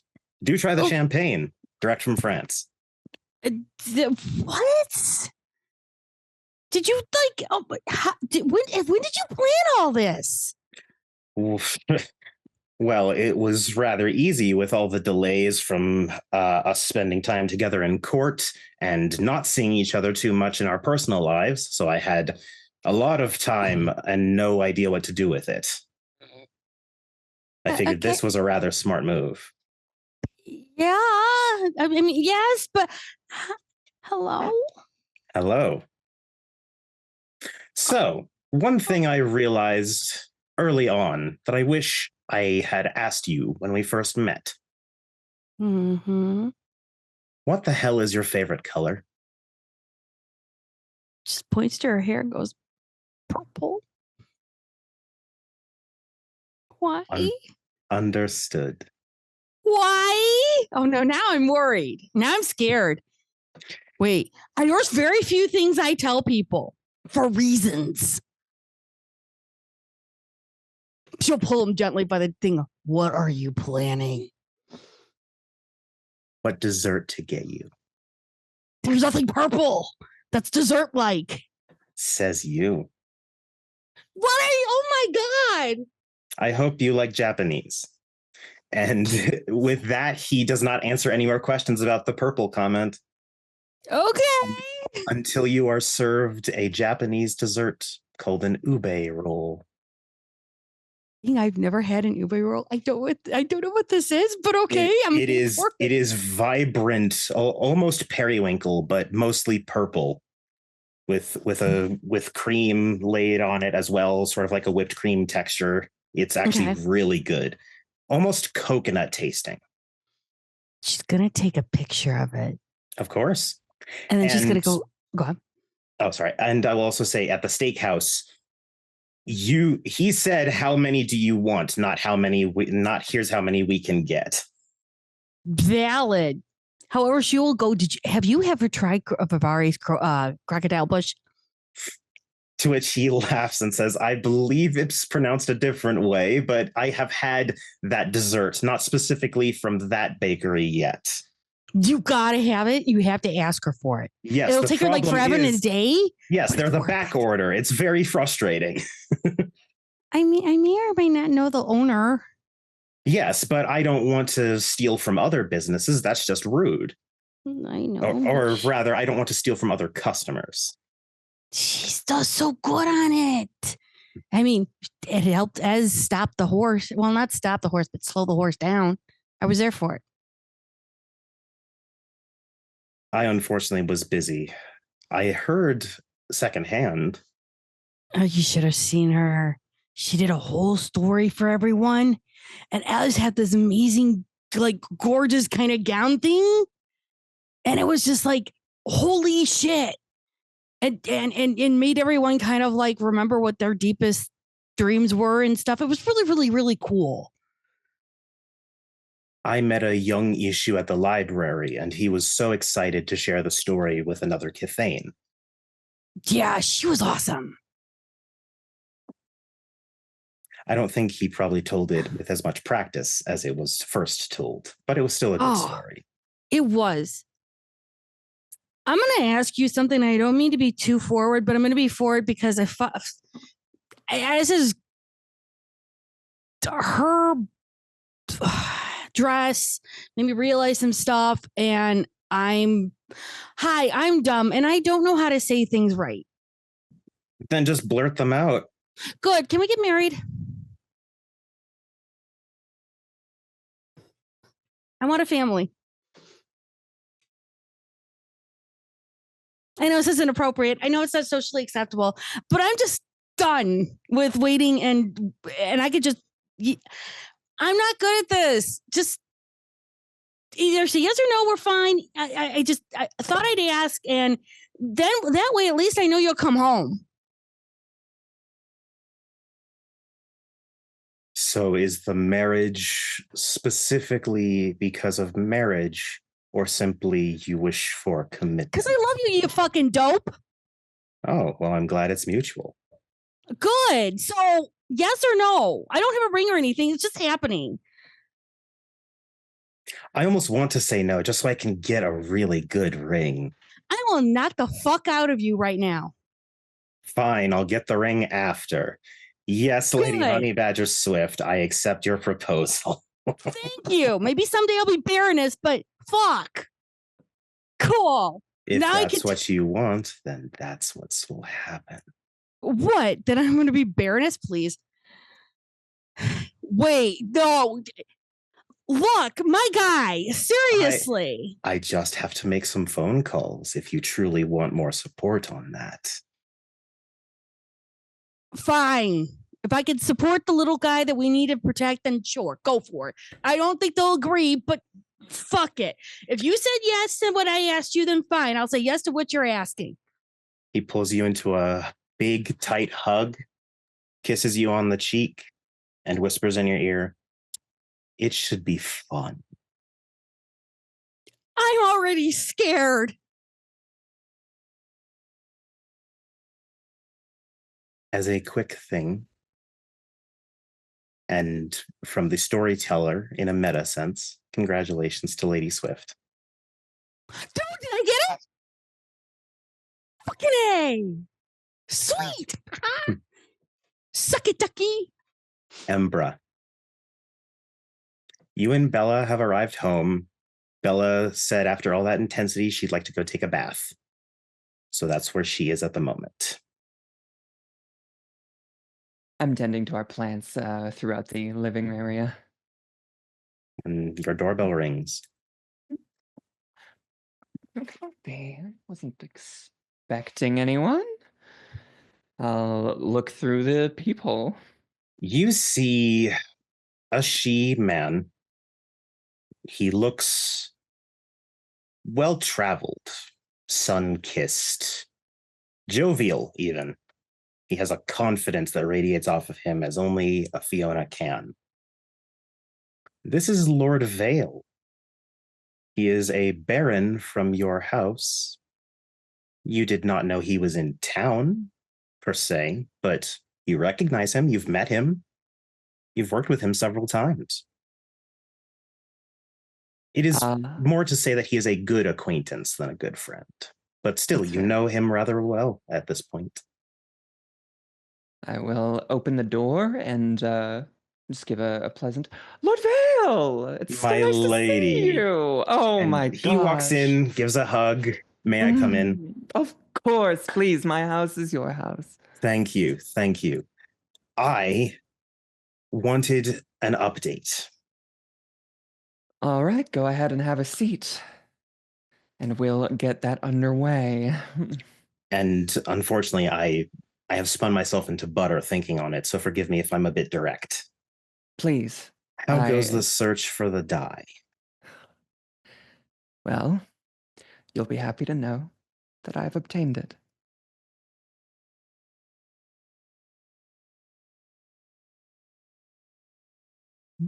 I knew you were the right one to send. It Now- must have been serendipity to bring it into my hands that you wouldn't believe where I got it. From what I understand, you've been around an issue, so I can very well believe that. Ah, very true. I met her and Vrevari, the satyr. Oh, yes, they're both wondrous compatriots of mine, friends that have been solidified within the city. They really are something special. Do you feel that your accomplishment is worth celebrating? Have you celebrated this accomplishment? There's just a slight splashing sound from down a hallway. Well, I've had a few personal celebrations. Well then, if you are not one for fanfare at the completion of a quest, I have another. Really? Do tell. I love a good quest. When I entered into this city, when I crossed the threshold, as it were, the physical border into Denver, Colorado, some of my memories blurred and faded. Really? As did others of our house. I believe you have met Erica. I have, yes. We've spoken briefly. I have not met many, but I pride myself on knowing many Fae, even those outside of our granted rather small circles. Completely understandable. One of the most engaging Fae I have ever encountered are the Inanime, the elemental Fae. I have met several. Really? Wow. And upon crossing into Denver, I can remember no details about them. Really? I'll think back myself. In anime. You cannot recall having ever met one in your time. They aren't antisocial per se, but to say that they just approach anyone, not so much. They're really elusive and hard to pin down unless you really know where to look for them. And it has apparently been this way for everyone. Every Kithane that enters into Denver, Colorado, loses the detail of any memories involving an anime. Strangest thing. Can I roll like a gray mare? I have enchantment. Is this an enchantment? Could this be? Diff 7, yeah. Diff 7, all right. Intelligence Greymare. Intelligence gray mare, got it. Can I use my enchantment specialization? Not for this. Okay. Let's try. Difficulty 7. That'd be 1, 2, 3 successes. In an initial way, that seems like something very potent, and potency often means consent, at least with Kithane magic, because things are far more interconnected with how things work when everyone is in agreement. So initially, it sounds like this is the effect of some sort of pact or oath. Interesting. Typically, something this strong would stem from an oath, but we didn't swear any oaths. This would be something consensual, but to spread across an entire city, I can't even fathom something that powerful. To steal memories just from crossing the border. Hence why I would hope you would be my investigator in this. Of course I will. Of course. And he holds out his hand for a formal offering of the quest, which you take. And as you both sit down to hash out details, reward, etc., we find ourselves outside of a home and a freehold. Esmeralda, your car is fully packed for your trip. There's just one last thing she's packing up. She is actually on the 3rd floor of her library. That is a floor that no one is allowed on. That is the floor where the journals of Max are kept. These journals are her stories. She has remembered that in her former life, before this one, she was Max's mother. And her dying wish to him was for him to find her stories. And he did, in the dreaming. And the brilliant boy that he was, he wrote them down for posterity. In a culture that is based on oral tradition, it was a stroke of brilliance. And she is humming a tune. It's an old Romani lullaby. Jolly is providing backup humming. Mm-hmm. And she is going around the various shelves and picking certain volumes. They are actually numbered on the spines. There is over 2,000 volumes in this room. She has had over 1,000 lives, and each volume, one is her stories, and the others is the stories of the people that remembered her.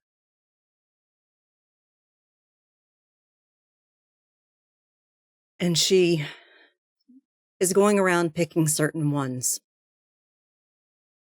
that had happier tales. Those are few. Because while certain kith may claim that the shattering was a dark time, for her people, all ages were dark times.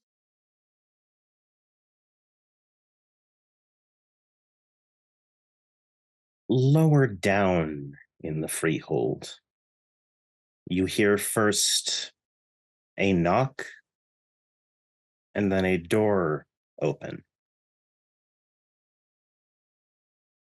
And you hear calling out, Esmeralda, are you home? She stops humming the tune. Jolly looks up at you like, want me to get rid of him? And she looks to him and says, this needs to be done. I'm up here, Baron. There's a pause and then a slow approach upwards until he steps into the room. Hello. Hello? I keep missing you. No, I keep you a step behind.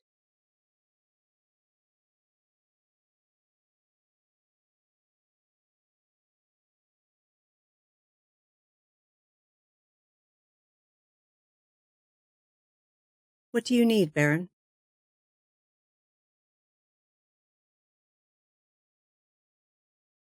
To speak with you, to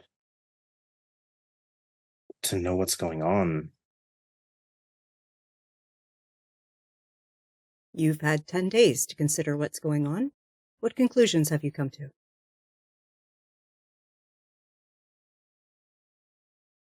that you are upset and I am the cause. Now, why would that be?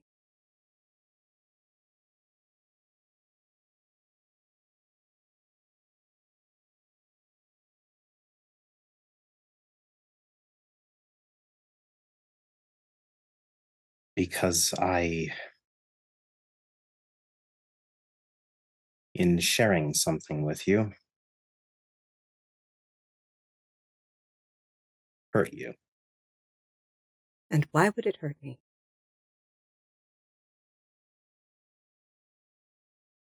That's the part I haven't.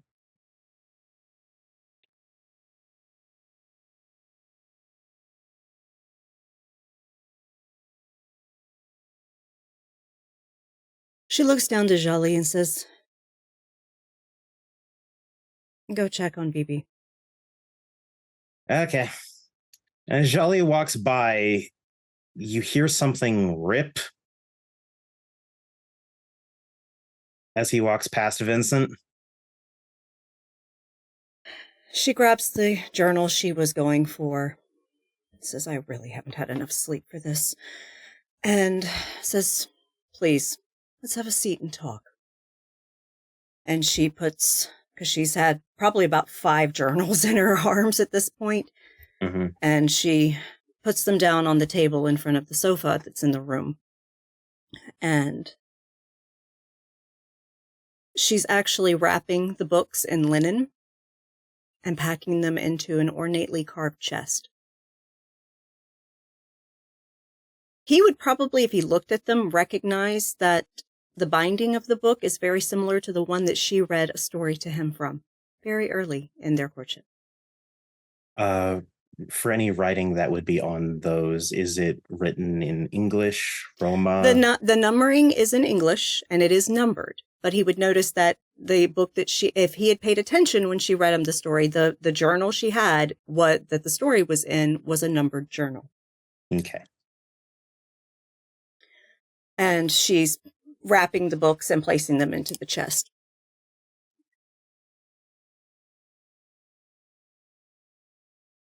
Understand. And she's not looking at him as she's talking. She's doing something else. She's packing.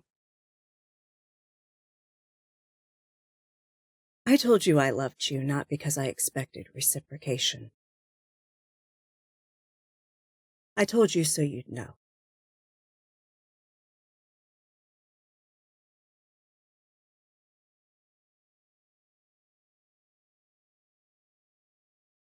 And I was a fool.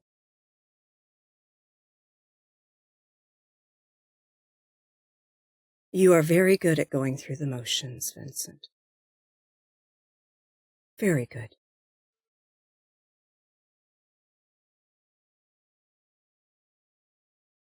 The way your pupils would dilate when you looked at me at times. The way your breathing rate would change. The way that you would have your fingers flinch a bit, like you wanted to reach out.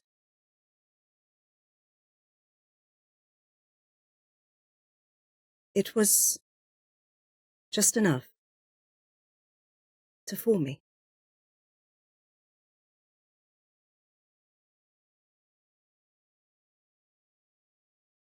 But there was never any passion. Never any feeling or intention. And as much as I would have been willing to share space in your heart with your scars and your ghosts, you made it clear that there's no room for me.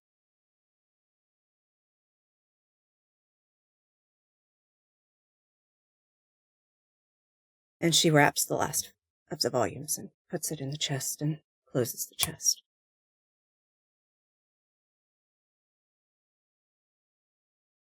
Something of a sour look on his face. Doug told me, he said you were a liar. I thought he just meant you lied to yourself.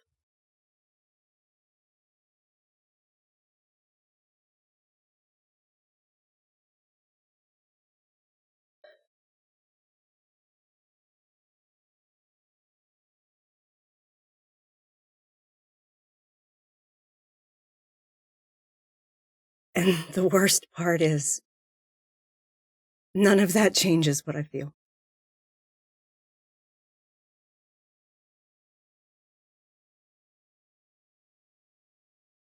And then she looks at him. There's no tears in her eyes. She's exhausted.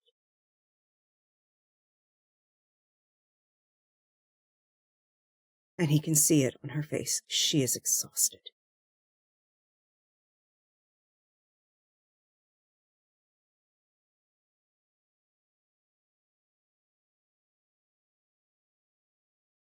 So I have an opportunity and I'm going for it.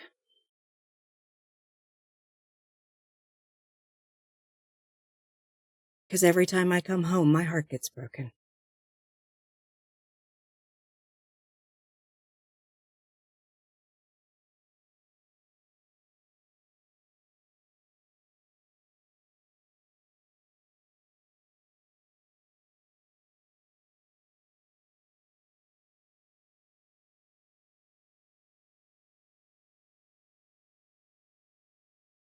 I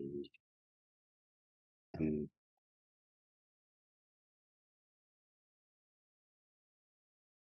I'm sorry. I'm sorry for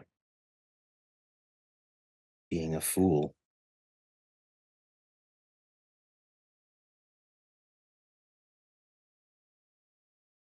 And for Explain. not realizing. For I'm sorry for taking you for granted.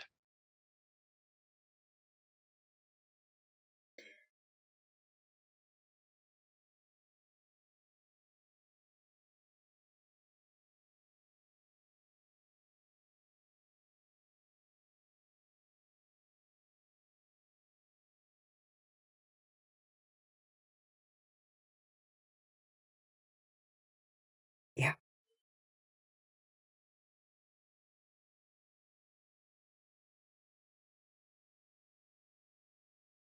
I can't be your pleasant pastime anymore.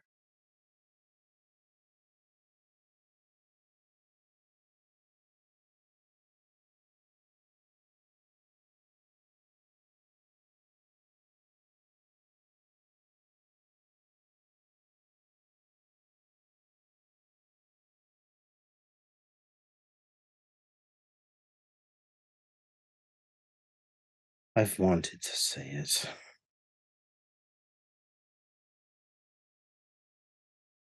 So many times over.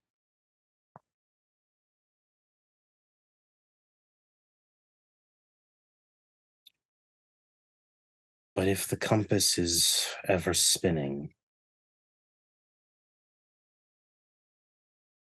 would it even be honest? Or would it be more of my lies?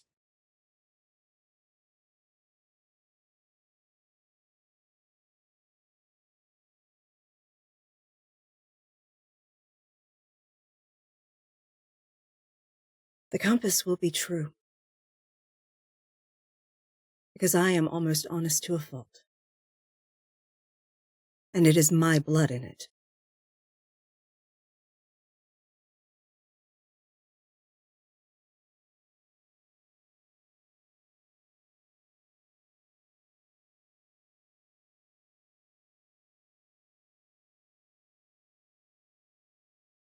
Will I have a chance to see you when you return?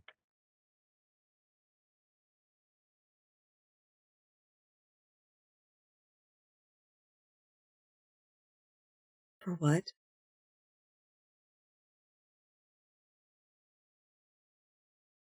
He opens his mouth and nothing comes out. The tears well up in his eyes and trickle down his face.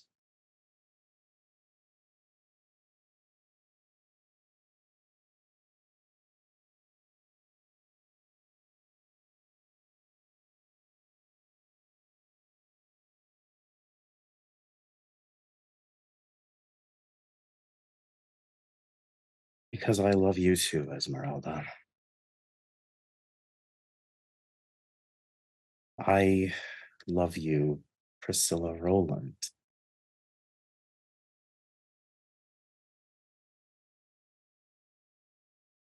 Fascinating, brave, more strong-willed than any other woman I'd ever met.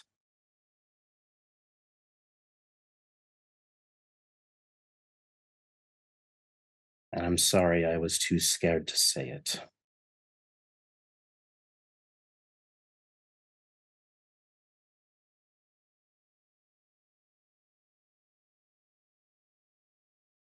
And he reaches into a pocket and takes out the compass in his hand. It's currently shut.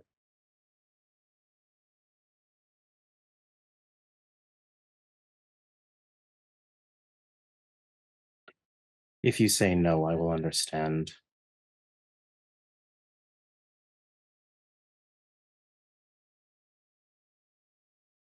Open it.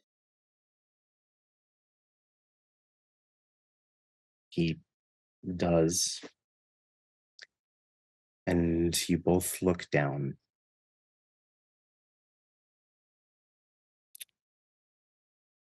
And it's interesting. Every other time he's opened it, spinning. Always directionless, completely aimless.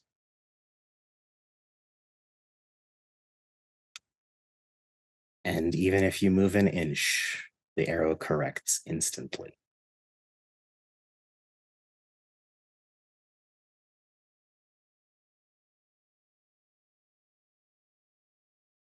What I want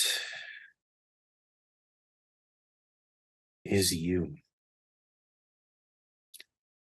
But what I want more than that is for you to be happy. Whether that is with me or never seeing me again.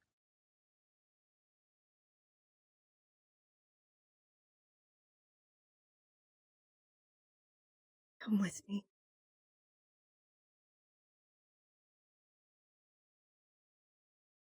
He reaches into his pocket very slowly, types something onto his phone, and puts it back. When do we leave? In an hour. I can buy anything else I need when we get there. She's not going to let him finish. She's actually going to kiss him passionately.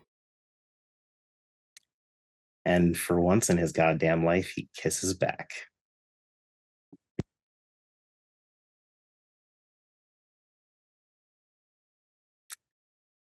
We now shift.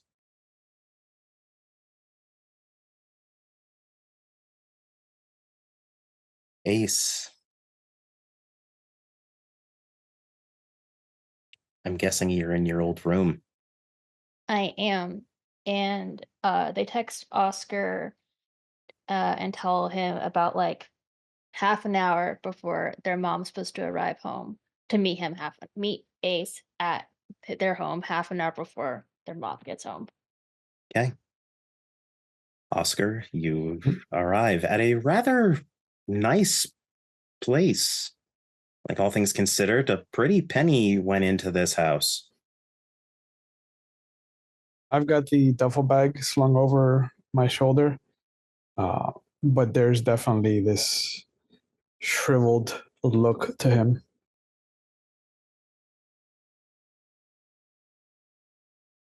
Yeah, you're definitely feeling it right now. What do you need me to do? So Ace brings you up to their room. And when you get there, the room, it looks like a conspiracy theorist lives there. There are pictures and papers on every wall. There's a bunch of stuff just thrown around on the floor that clearly doesn't belong there. Right now, I need to be the one to do this, otherwise it won't work. But I need to make sure that you got here early enough. So I'll keep setting up, but you need to tell me what's wrong. With who? You. It's not important right now. This Yes, is it is. what we should be focusing on. Yes, it is. I half expected there to be a tent in this room. I mean, I didn't always live in a tent.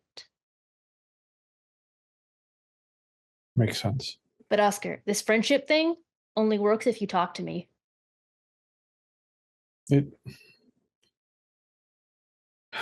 It'll happen after we focus on your mother, one thing at a time.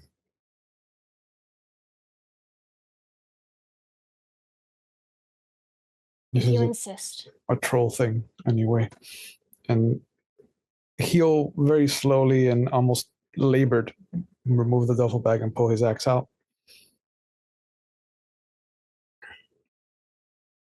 So I guess they'll sit in like companionable silence as Ace is continuing to do preparation. When the silence gets too awkward, like I will ask what you're doing. Why is that going there? So this is going to be difficult, and I'm just following my instincts with it. I don't quite know why, but that has to go there. This has to go there. This is a And picture of a pony. Who drew this?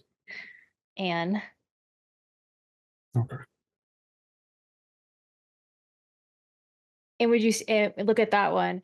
And Ace points to like another one that's a drawing of a small leprechaun.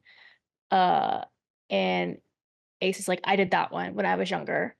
And then as they're kind of putting things out, they'll start explaining the history of it, and kind of like what everything is, since Oscar does seem kind of curious about it. And so you essentially end up hearing disjointed pieces about everything, but you're not getting a full story about how it all happens and like the history. Is this a picture of all of you at the botanical gardens? We were once close. Man, you look happy here. Family can do that, surprisingly enough. I've heard. It may not always seem like it. I'm going to do the one thing that Oscar has never done. And I'm going to actually reach out and grab Ace's shoulder and just be like, hey, it's going to work. I know. It is going to work. Right. There's no doubt about it. I can do this. Okay, good. And like, you've never seen Ace this confident before. Ace is sure that this is going to work. Yeah. Yeah. And so as time kind of goes on and they're having the talking about it, Ace eventually kind of sits down and like takes a deep breath, and you see them put on their father's ring, their sister's necklace, and then we didn't actually say what Ed gave, but Ed specifically handed a broken dagger.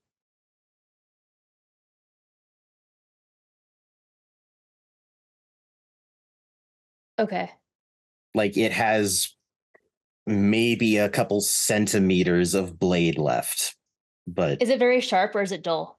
it's sharp on the slight bit of blade there is, but it's dull. It's dull but jagged in the other places. This will work. And then Ace takes out the dagger that Ed gave. So this is my father's wedding ring, my sister's necklace from our mother, and then my brother's Ed's dagger. You see how one of these things is not like the other, right? It's Ed. He's a red cap, not a she. We're just kind of used to it. Mm-hmm.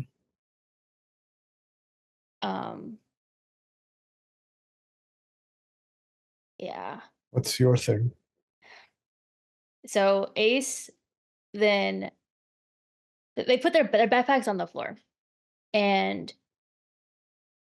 Ace pulls out of it a ukulele and puts on the bed. And then Ace takes their wallet out of their pocket and opens it. And they pull out a ticket.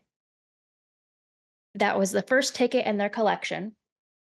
That was a show that they went to see with their mom. And they'll just put it in like the rim of their cap. So this actually is a show I went to see with my mom. It was the first show I ever got to see. Did you have fun? Mm-hmm. I was really young, and granted, it wasn't a concert; it was a movie, The Lion King. Funnily enough, Oh, traumatizing. it's a movie for kids. Plus, it's my mom. It's Macbeth or Hamlet, one of those two. It was our first movie. I mean, she hasn't always been as bad as she is now, but she's always been a little tough. You kind of have to be an Aileal. I know why you remind me of Timon. Okay. I can take that. Just wait and see though. Ace kind of like pulls out the ukulele and starts like briefly like singing Hakuna Matata while they're waiting. And it's as Ace gets to "For the Rest of Your Days" that you hear of car doors opening and shutting. Yeah. You both hear the door open, and you hear Ed, "Hey, Ace, we're fucking home," or whatever. And then trudging off. If he acts too different, it will ruin things. So he's very much the way he always is when he gets home. Showtime. You hear from downstairs a polite knock, probably from your sister. And then you hear, "Oh, is Ace home?" So Ace has started singing a song on their ukulele, and they're actually like a surprisingly good singer. Like none of you have really ever heard Ace sing before. And they sing the song or a song that they've written about the story of their family's life, and kind of what they've all done together, the experiences, when things have changed, how people have felt about her. And the last verse ends up, or the last few phrases, or you've lost your way now, mother. So I, Ace to run, your second descendant, name you Duchess Bella, not Bella, Mary Abileal. Mary Abileal, my loyal attendant, or my obedient attendant. And you have to now roll something. I do. That is a very good bunk. I will Hold on give to it. I will be saying that. Sorry, there's a lot of shit I have to factor in. I will say that's a -3 on the difficulty, Okay. which brings it down to a 7. You need at least 3 successes for this at difficulty 7. 3. Hold on, I'm counting my dice because I feel like I'm missing one. 1, You 2, definitely want to make sure you have 4, the 5. appropriate amount. Yeah. Spend willpower. Oh, yeah. So it cost the glamour to do. I'm going to spend a willpower on it. There's nothing else I can do to increase it, is there? I don't think there is. Could I Not spend be- another willpower, another glamour? Or- Not in this instance. Okay.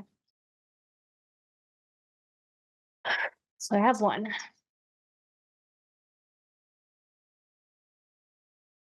Oh no. I know. No, I only got 2. On all of that. Ugh. Told you the dice always betray me. Okay.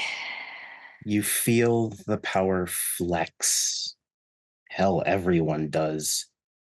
Renaming is not a subtle thing. You can, from upstairs, feel the swirl of glamour and light around her.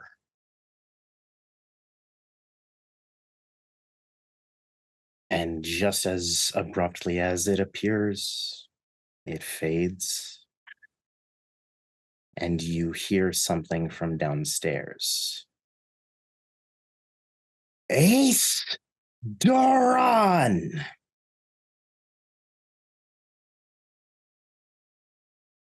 I guess it's the real showtime now.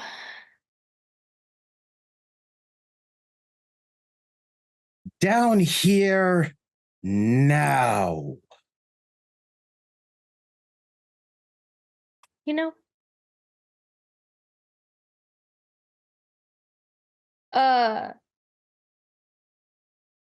Ace, like the unseelie rebel that they are, is gonna wait it out in their room for their mom to come to them.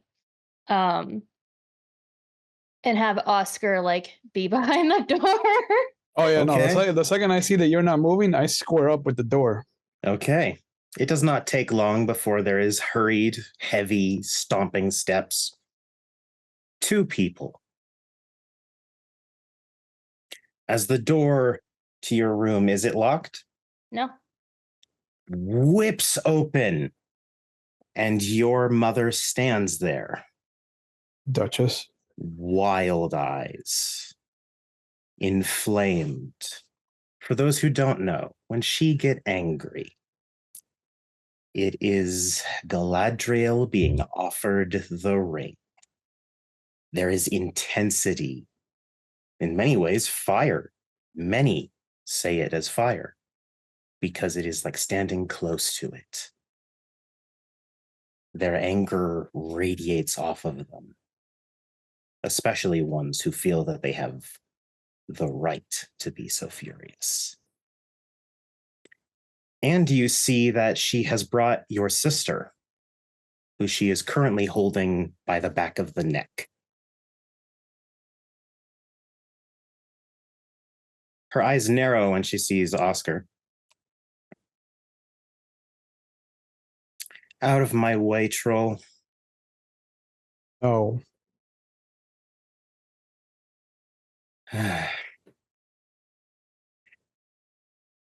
Out of my way, troll. And she's going to try to use some dictum.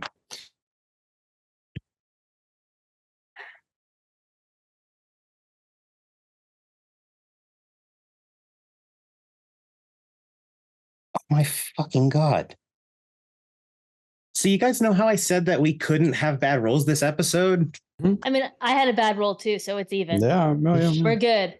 Like mother, like child, because your mom just fucking botched her fucking sovereign. Serves her right. Oh, Oscar, you cannot be affected by her sovereign for at least the rest of the fucking day. You just can't. It won't work. I'm gonna kick her in the chest then. Okay, if you could please roll. Sure. What can I do with Dragon's Ire? Is that instantaneous, or do I have to set myself up for that? Because I'm just gonna punch. I'm just gonna kick her. Fuck it. She's hurting her daughter, both of them. Would that be a strength and brawl or? Yeah, I'd say strength brawl would work. Difficulty 7. She was not expecting this. Does Nightmare take up some of the dice, or is this just for arts? Just for arts. Just for arts. Okay. Just for arts and glamour type rolls. Perfect. I'll spend a willpower point because I really want to kick this bitch in the chest. He's been bothering the shit out of all of us for so long. Oh my god. I assume that my lifting specialty is not going to count for this. No, this is not lifting. This would technically be closer to pushing. Okay. I won't fight it. But those 2 10s would have been nice. I got 4 successes. 5 with the willpower. Oof. Okay. Could you do me another favor and roll some damage? Yeah. What do you want me to roll? What's your strength at currently? Minus the 1 level because you were claimed as an oathbreaker. 3. 3. Yeah. So let's roll 3 dice. Okay. And just tell me success or failure. Success. All 3 of them. All right. That is 3. If it's a kick to the stomach, you're a troll. I'm trying to make her let go of Bella. Probably would be bashing then. Mm-hmm. Okay. And you guys hear a telltale sign of all the wind suddenly not being in a person anymore. At the exact same time, she lets go of Ace's sister, who is also going to do something, oddly enough. Oh, I was about to pull her into the room with us. As your sister is let go, Ace, she seems to be leaning down like she's gonna step forward,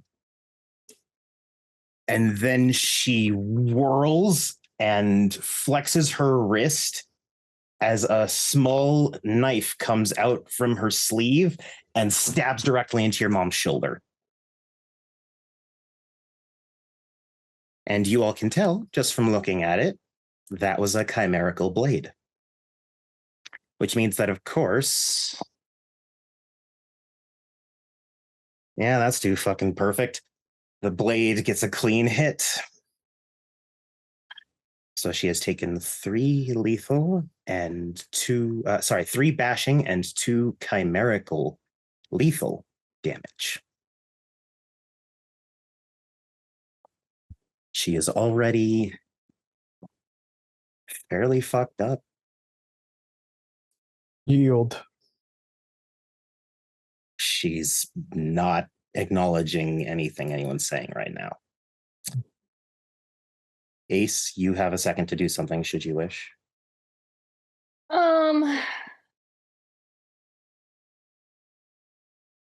Players attempting to decide. Can I hold my action? Depending on what she does? Yes, because we're not technically in an initiative. Yeah. Yes. Oh, fuck, sorry. And then your ST gets interrupted by his fucking immune system. Oscar. Yes. Now her sister moves forward into the room with you guys. Okay. Yeah.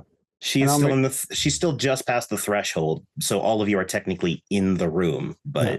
I'll make sure that she has an easy egress to get behind me. She does. No. And you guys see there is so much blood pouring out of the Duchess's arm now. It's truly something else. Chimerical wounds are always going to look exaggerated and awful. Doesn't have to go this way.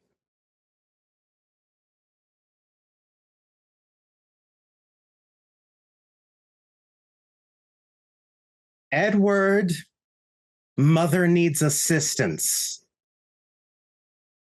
And you hear thundering footsteps. Okay. As Ed he's behind her. He can't get into the room. But even past her, you can see his eyes are glazed over. Yeah. Okay. So this is what Ace was waiting for. I'm gonna unleash. Yeah. And what is your request? And what art are you using? Naming. Naming. And going to power word death her and point at her and say chimerically dead. And we'll see how that works. Okay. Well, first, enjoy that imbalance that you now have suffered for simply enacting unleashing. And now we get to roll to see if it A does something, B doesn't do something, or worse, does something it wants. God. Ace dies here. That'll be a really good story, but I hope it doesn't happen. Okay, hold on. I gotta look at the rolls. And at this time, I also wish to thank the audience for sticking through a slightly longer episode. It is a finale after all. It's a season finale. They're going to run a little long to wrap it up. Unleashing. Player rolls a number of dice equal to character's glamour rating plus number of dice equal to nightmare rating. And for that, treat nightmare the way they treat hunger dice and vampire. It just replaces one of the however many dice it would have, so you still have the same number. Oh, it says plus the number of dice. Oh, really? Mm-hmm. Well, shit. I, as an ST, better make sure of that. Otherwise, it's really fucking wrong if I get it wrong. Do I get a second nightmare dice for that imbalance, or does that not happen until after? No, that doesn't happen until after. Okay. Actually, wait, no, that would happen as soon as it hits. Okay. Yeah, you're correct. Sorry about that. No, you're good.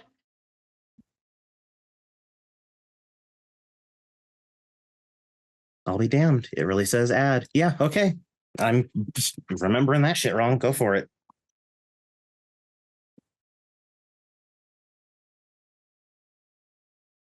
And just hope you don't get more than 5 successes. Yeah, that's why it's add, so you can get or botch. That would probably also not be great. No.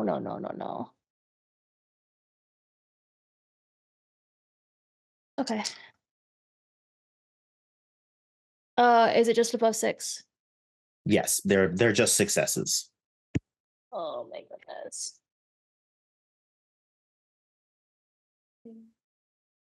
That's 4. That's so close. It's Ace, you recognize a very similar feeling, but it happens in a fraction of the time it did before. The last time you felt such a concussive force of glamour explode from anything was when you all met and formed your little investigation group for Vincent. Because the glamour that pops is uproarious. An explosion of rainbow light, color, and sound. Taste. Every sense affected in so many ways. There was so much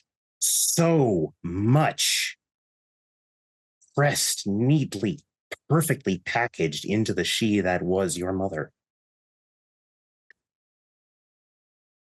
If anyone has any temp glamour that is empty, it is refilled. That was a lot of glamour just shoved out of someone. And you see, after all the madness that is the unleashing, there's an unconscious woman, plain, maybe 2 appearance at most, breathing soundly. Small scar on her chin. Her eyes don't quite line up on her face. There's imperfections where you haven't seen any in so long. And you can tell the unleashing worked. Did exactly as you said.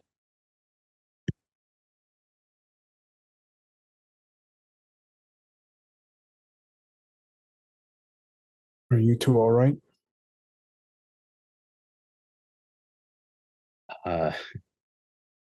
Your sister blinks a few times, looks at her mother.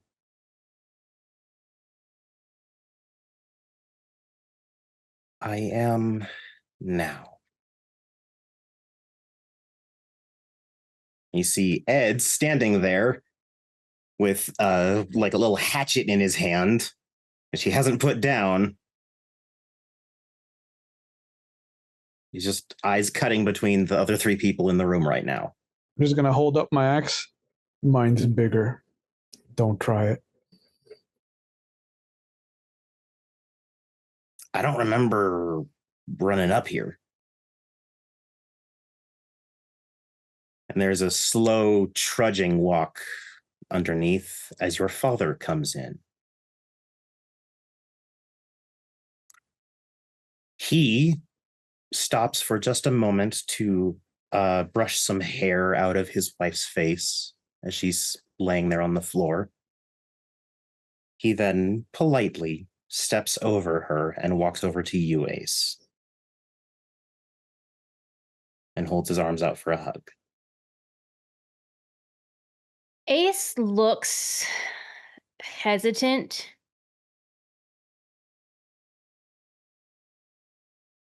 And returns the hug or gives a hug, but it's kind of clear that they're not really feeling in a hugging mood.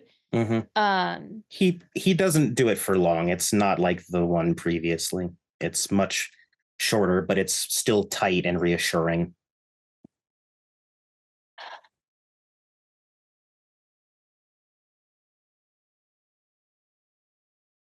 I killed the Duchess. In some ways, you definitely did. But you also helped your mom. Hope so. The good outweighed the bad here. But you might not be safe here anymore. Yeah. Like I said, I don't think that.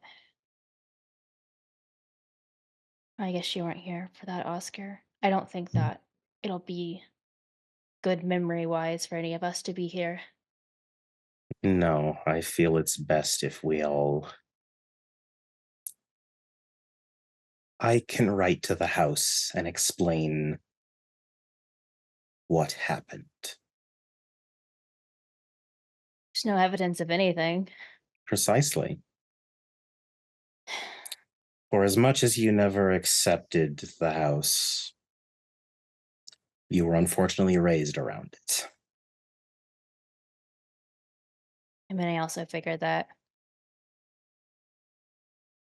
I couldn't let either of them bear the burden, and she gestures to you, Oscar, and then to their sister.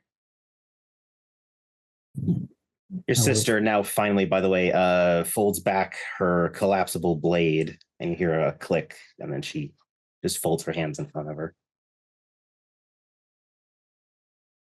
I would have borne it gladly for you. We shouldn't have had to. That's what friends do.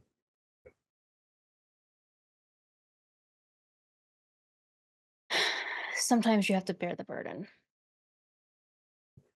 Call that growth. Sure Careful. seems like it. Careful, you're almost becoming an actual adult. I think I was there like 3 weeks ago. I'll get you a birthday present. And I'll put my axe in my duffel bag. Do you need me for anything else? No, we. Actually, yeah. Can you wait a little bit? Yeah. Sure. And so Ace will pin out while everyone else is packing. I'm guessing they're packing. Ace will pin out a song kind of about what happened.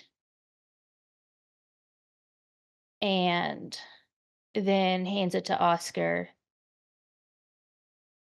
share this with the group. Sing it if you want. Make Ez do it, but they need some explanation. Yeah, I promise I won't sing this. I'm sure you do great. No, but you can hold on to that dream. Mhm. I will I'll just later. have to. Yeah, I would laterally kind of pull my duffel bag up on top of my right arm, and I will hold out my left arm like half hug, half like we're done. Ace returns it. I'll be in touch. You know that. I'll find a way. No. I want updates. All right. And I will grab it with my left hand and extend my right hand to her dad. Sir, I'm sorry I kicked your wife in the chest. And he holds out his hand. To think if all of our house could simply if both of our houses could simply sit down and have a discussion, I feel like there'd be far less animosity if he shakes your hand. If. Take care of them. May dawn guide you. I will very quietly just kind of apologize to the mom as I step over. Sorry. She seems to, in her unconscious, very human state, she seems so calm. Her eyes were frantic when you saw her come in, unfocused. So much delusion wrapped up into her mind. Take one last look into the room. Keep her this way for all of our sakes. And I'll just walk away. And I'll just walk away. Ace, you say there's no choice, and the rest of your family is just nodding to Oscar like, yes, we are fully aware of that.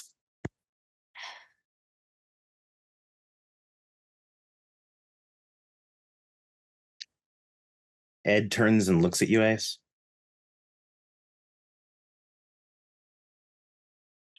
I think Snarl's still going to want those knucks back. Heard him bitching about it the other day. I'll leave them downstairs. People are going to come investigate anyway. They'll find it. All right. And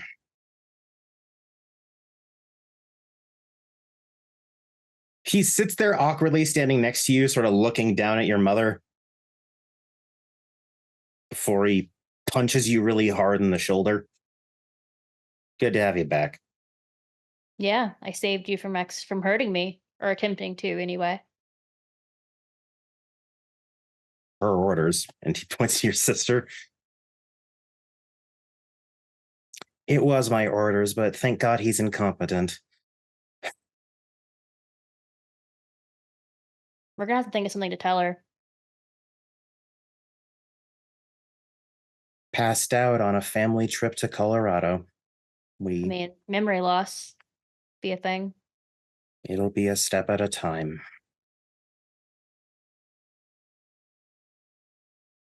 We'll figure it out.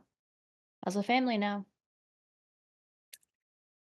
And you see your sister actually look over. Do you have a clock or any sort of timepiece in your room, Ace? Probably. She looks over. Oh, shit. I was supposed to pick up Anne 15 minutes ago, and she rushes down the stairs. Let's figure out what to tell Anne too.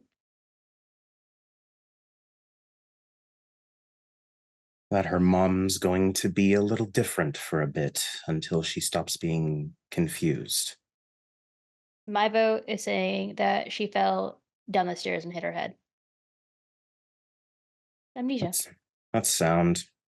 Plus, we can check on her in the guise of making sure it's not a concussion. Mm-hmm. We'll have to wake her up a few times in the night, but Probably do that anyway to see how she's doing. she will be alive. Will she know true splendor ever again? Most likely not. Did she know true splendor then? Seemed lost to it. Did Killian ever? If we are to judge every twisted fae, I feel we would be here for years. Yeah. One step at a time. And may the city fare better without her. I wonder who'll take over now.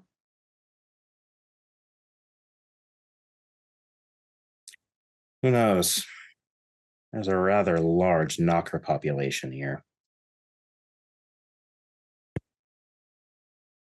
Well, doesn't impact us. No, it does not. Guess we should get packing. We have most of it done. Ah, And Ace, with you heading off with your family together again, even if under less than ideal circumstance. Oscar, you and a broken oath eating at your insides. I have a werewolf to kill. Reverie. A family reunited. And With going on a something- road trip. With something of a small gray storm off in the distance that you can't see. Embra, a new mission, a discovery of a conspiracy, already in progress. Wouldn't have it any other way. Esmeralda, off with paramour, concubine. There's no telling what word you'll end up using by the time you get back. Partner in crime. We did murder a mage. Or who knows, possibly even something as scandalous as boyfriend. I know. Terrible, isn't it? And honey, now enjoying a whirlwind of emotion with your new fiancé. I think I'm gonna have to talk to my uncle soon. He's going to have to give you away. Yup.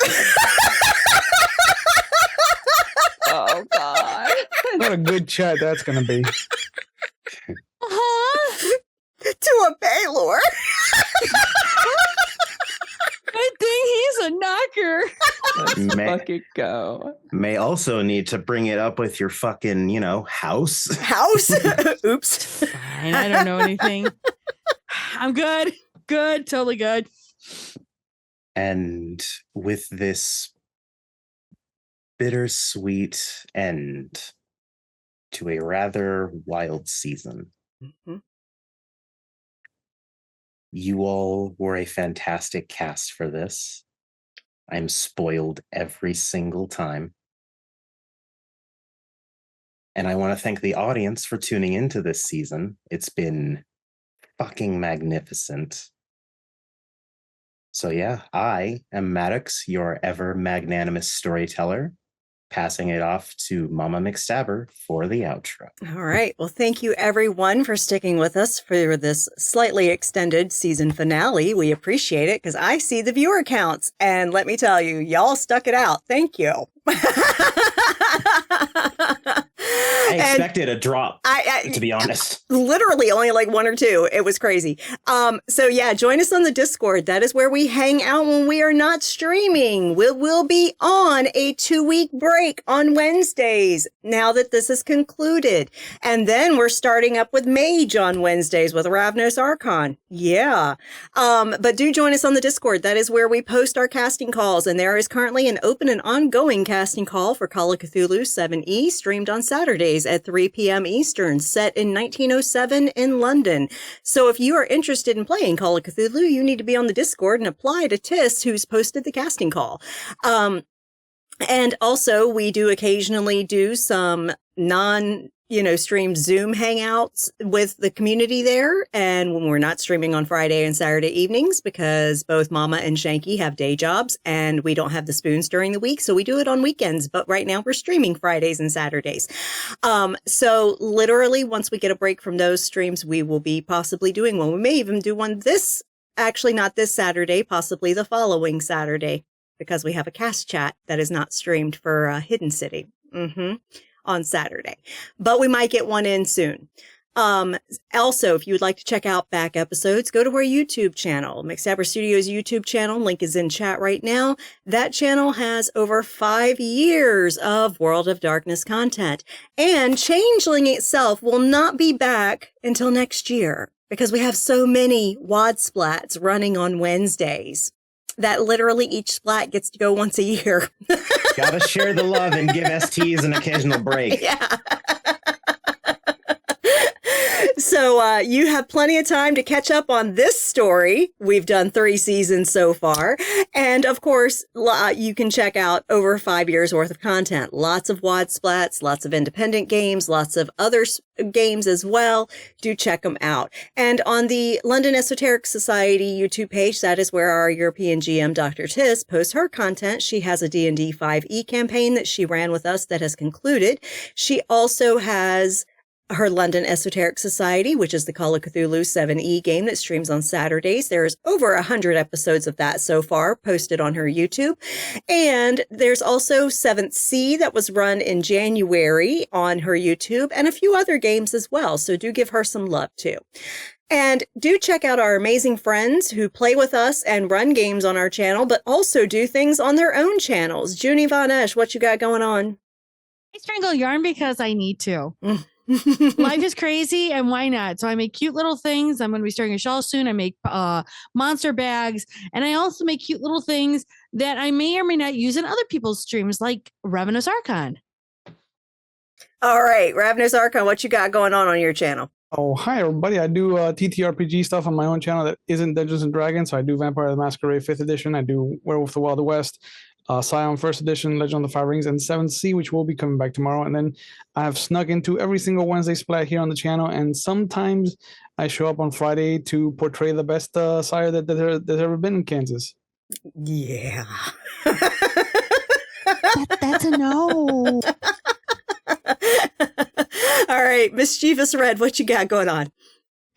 Hi, yeah, I'm Mischievous Red. I stream on my own channel occasionally. Typically, it's on Sundays when I don't get flat tires like I did last Sunday, and when I don't have appointments like this coming Sundays. But even though my schedule is variable, you can still figure out when I go live by joining the Discord and getting notified when I or any of the other friends go live. Yep, because we do announce our friends going live on their streams on our Discord server. So awesome. Thank you. And of course, we have Ray Rolls in our friends list. He runs TTRPGs on his channel as well. He will be starting up a new D&D game in March. So just around the corner. So do check him out. And then we've got DM Daddy RPG. That is where you will find Jen of Thieves. She played in my Monster of the Month serial game last year that ran for 10 months. We used the Monster of the Week game for that. You can find those videos on YouTube. And she's also playing Sunday Booth in Kansas City, A Domain Divided, which is our Vampire V5 campaign run by Shanky on Fridays. So do check her out over there. She plays in a werewolf game over there and also runs an Everyday Heroes game that is based on Ghostbusters. And of course, if you would like to get some studio merch, you can do so now. The link is in chat. There is new merch from Kansas City, A Domain Divided. Yeah, Jen of Thieves created a great little graphic because there was a joke from one of the streams that Cat's got a to-do list and Dracula's on it. So there is a Cat's to-do list merch now. There is a t-shirt and a travel mug with Cat's to-do list. And it says, kick ass, take names, be a dragon. All those are checked. And then at the bottom is an empty checkbox with Dracula.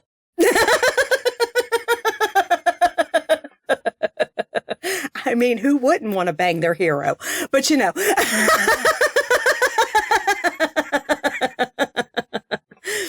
So check it out if you're interested. Make sure you are signed in and have your settings set to where you can see adult content there, because being that we have some swear words on a few of our merch items, we have to label those as rated R or adult.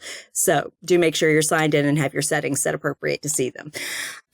So coming up over the next, oh, sorry, I forgot. Support. If you want to support these amazing players, y'all, the role play was rich tonight. Okay.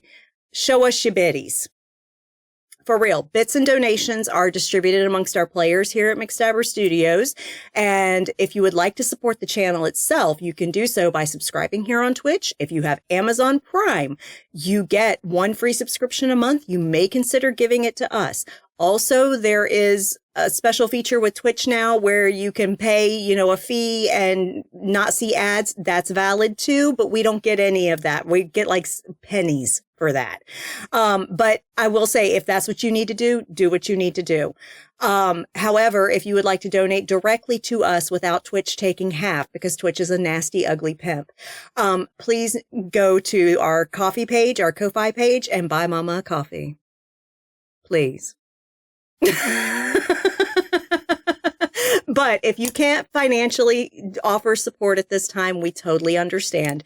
And you can support us by doing go to YouTube, subscribe to the channel. It's free on YouTube. And if you watch content on our channel, make sure you like the video and comment. Don't do one or the other, do both. Because liking and commenting triggers the YouTube algorithm to show that we have engaging content and boosts us higher in the search rankings when people look for content like ours. That is a free way, and it only takes a few minutes of your time to support us, and we appreciate you. And of course, viewing the streams here live when we are live, that's a great way to support us too, and we appreciate you. And coming up over the next week, we have Friday at 8 p.m. Eastern, Kansas City at Domain Divided. Yeah, and Ravnos Archons are going to be guesting. Yeah, as Rurker Cozy, the worst sire ever. But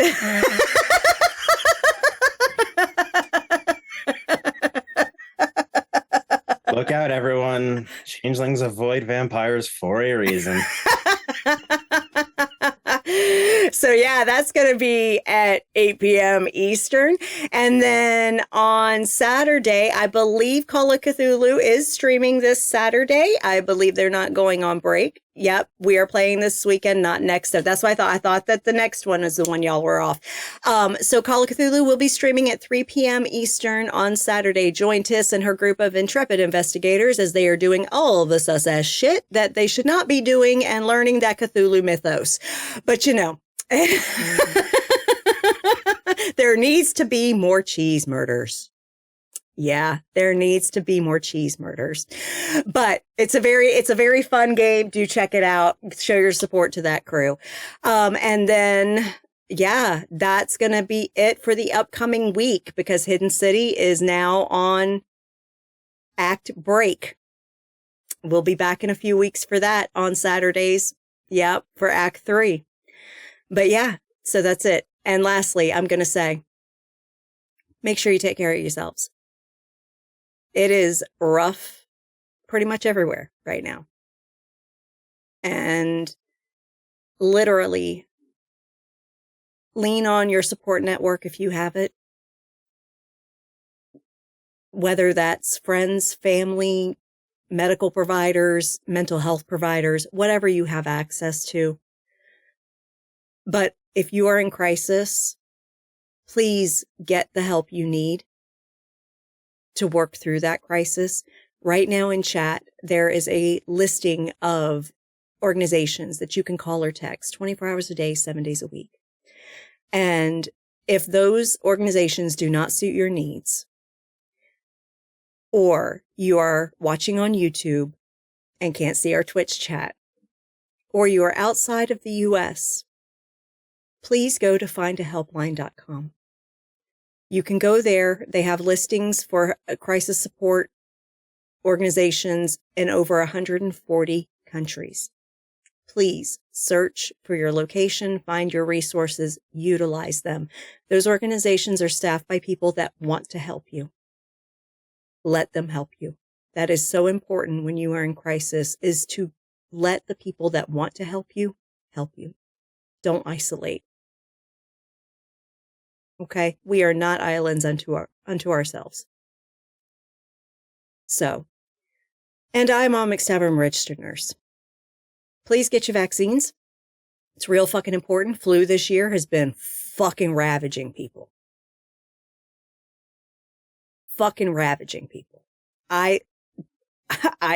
The work I do, I literally deal with people coming in and out of the hospitals all the time and having to make sure that they, aren't getting readmitted. That's part of my job. And literally flu is sending my people to the fucking hospital because it's exacerbating their COPD and their asthma and all that shit. Literally, they're going in with respiratory distress because of flu. Get your fucking vaccines. Get your COVID vaccine. We all know what COVID does to people. And take your meds, drink your water, get some sunshine when you can. And lastly, I'm going to say, if you, anywhere in the world, supported the rise of fascism by voting for it, by voting third party for a party that had no chance in hell of ever winning, or by abstaining when you could have voted.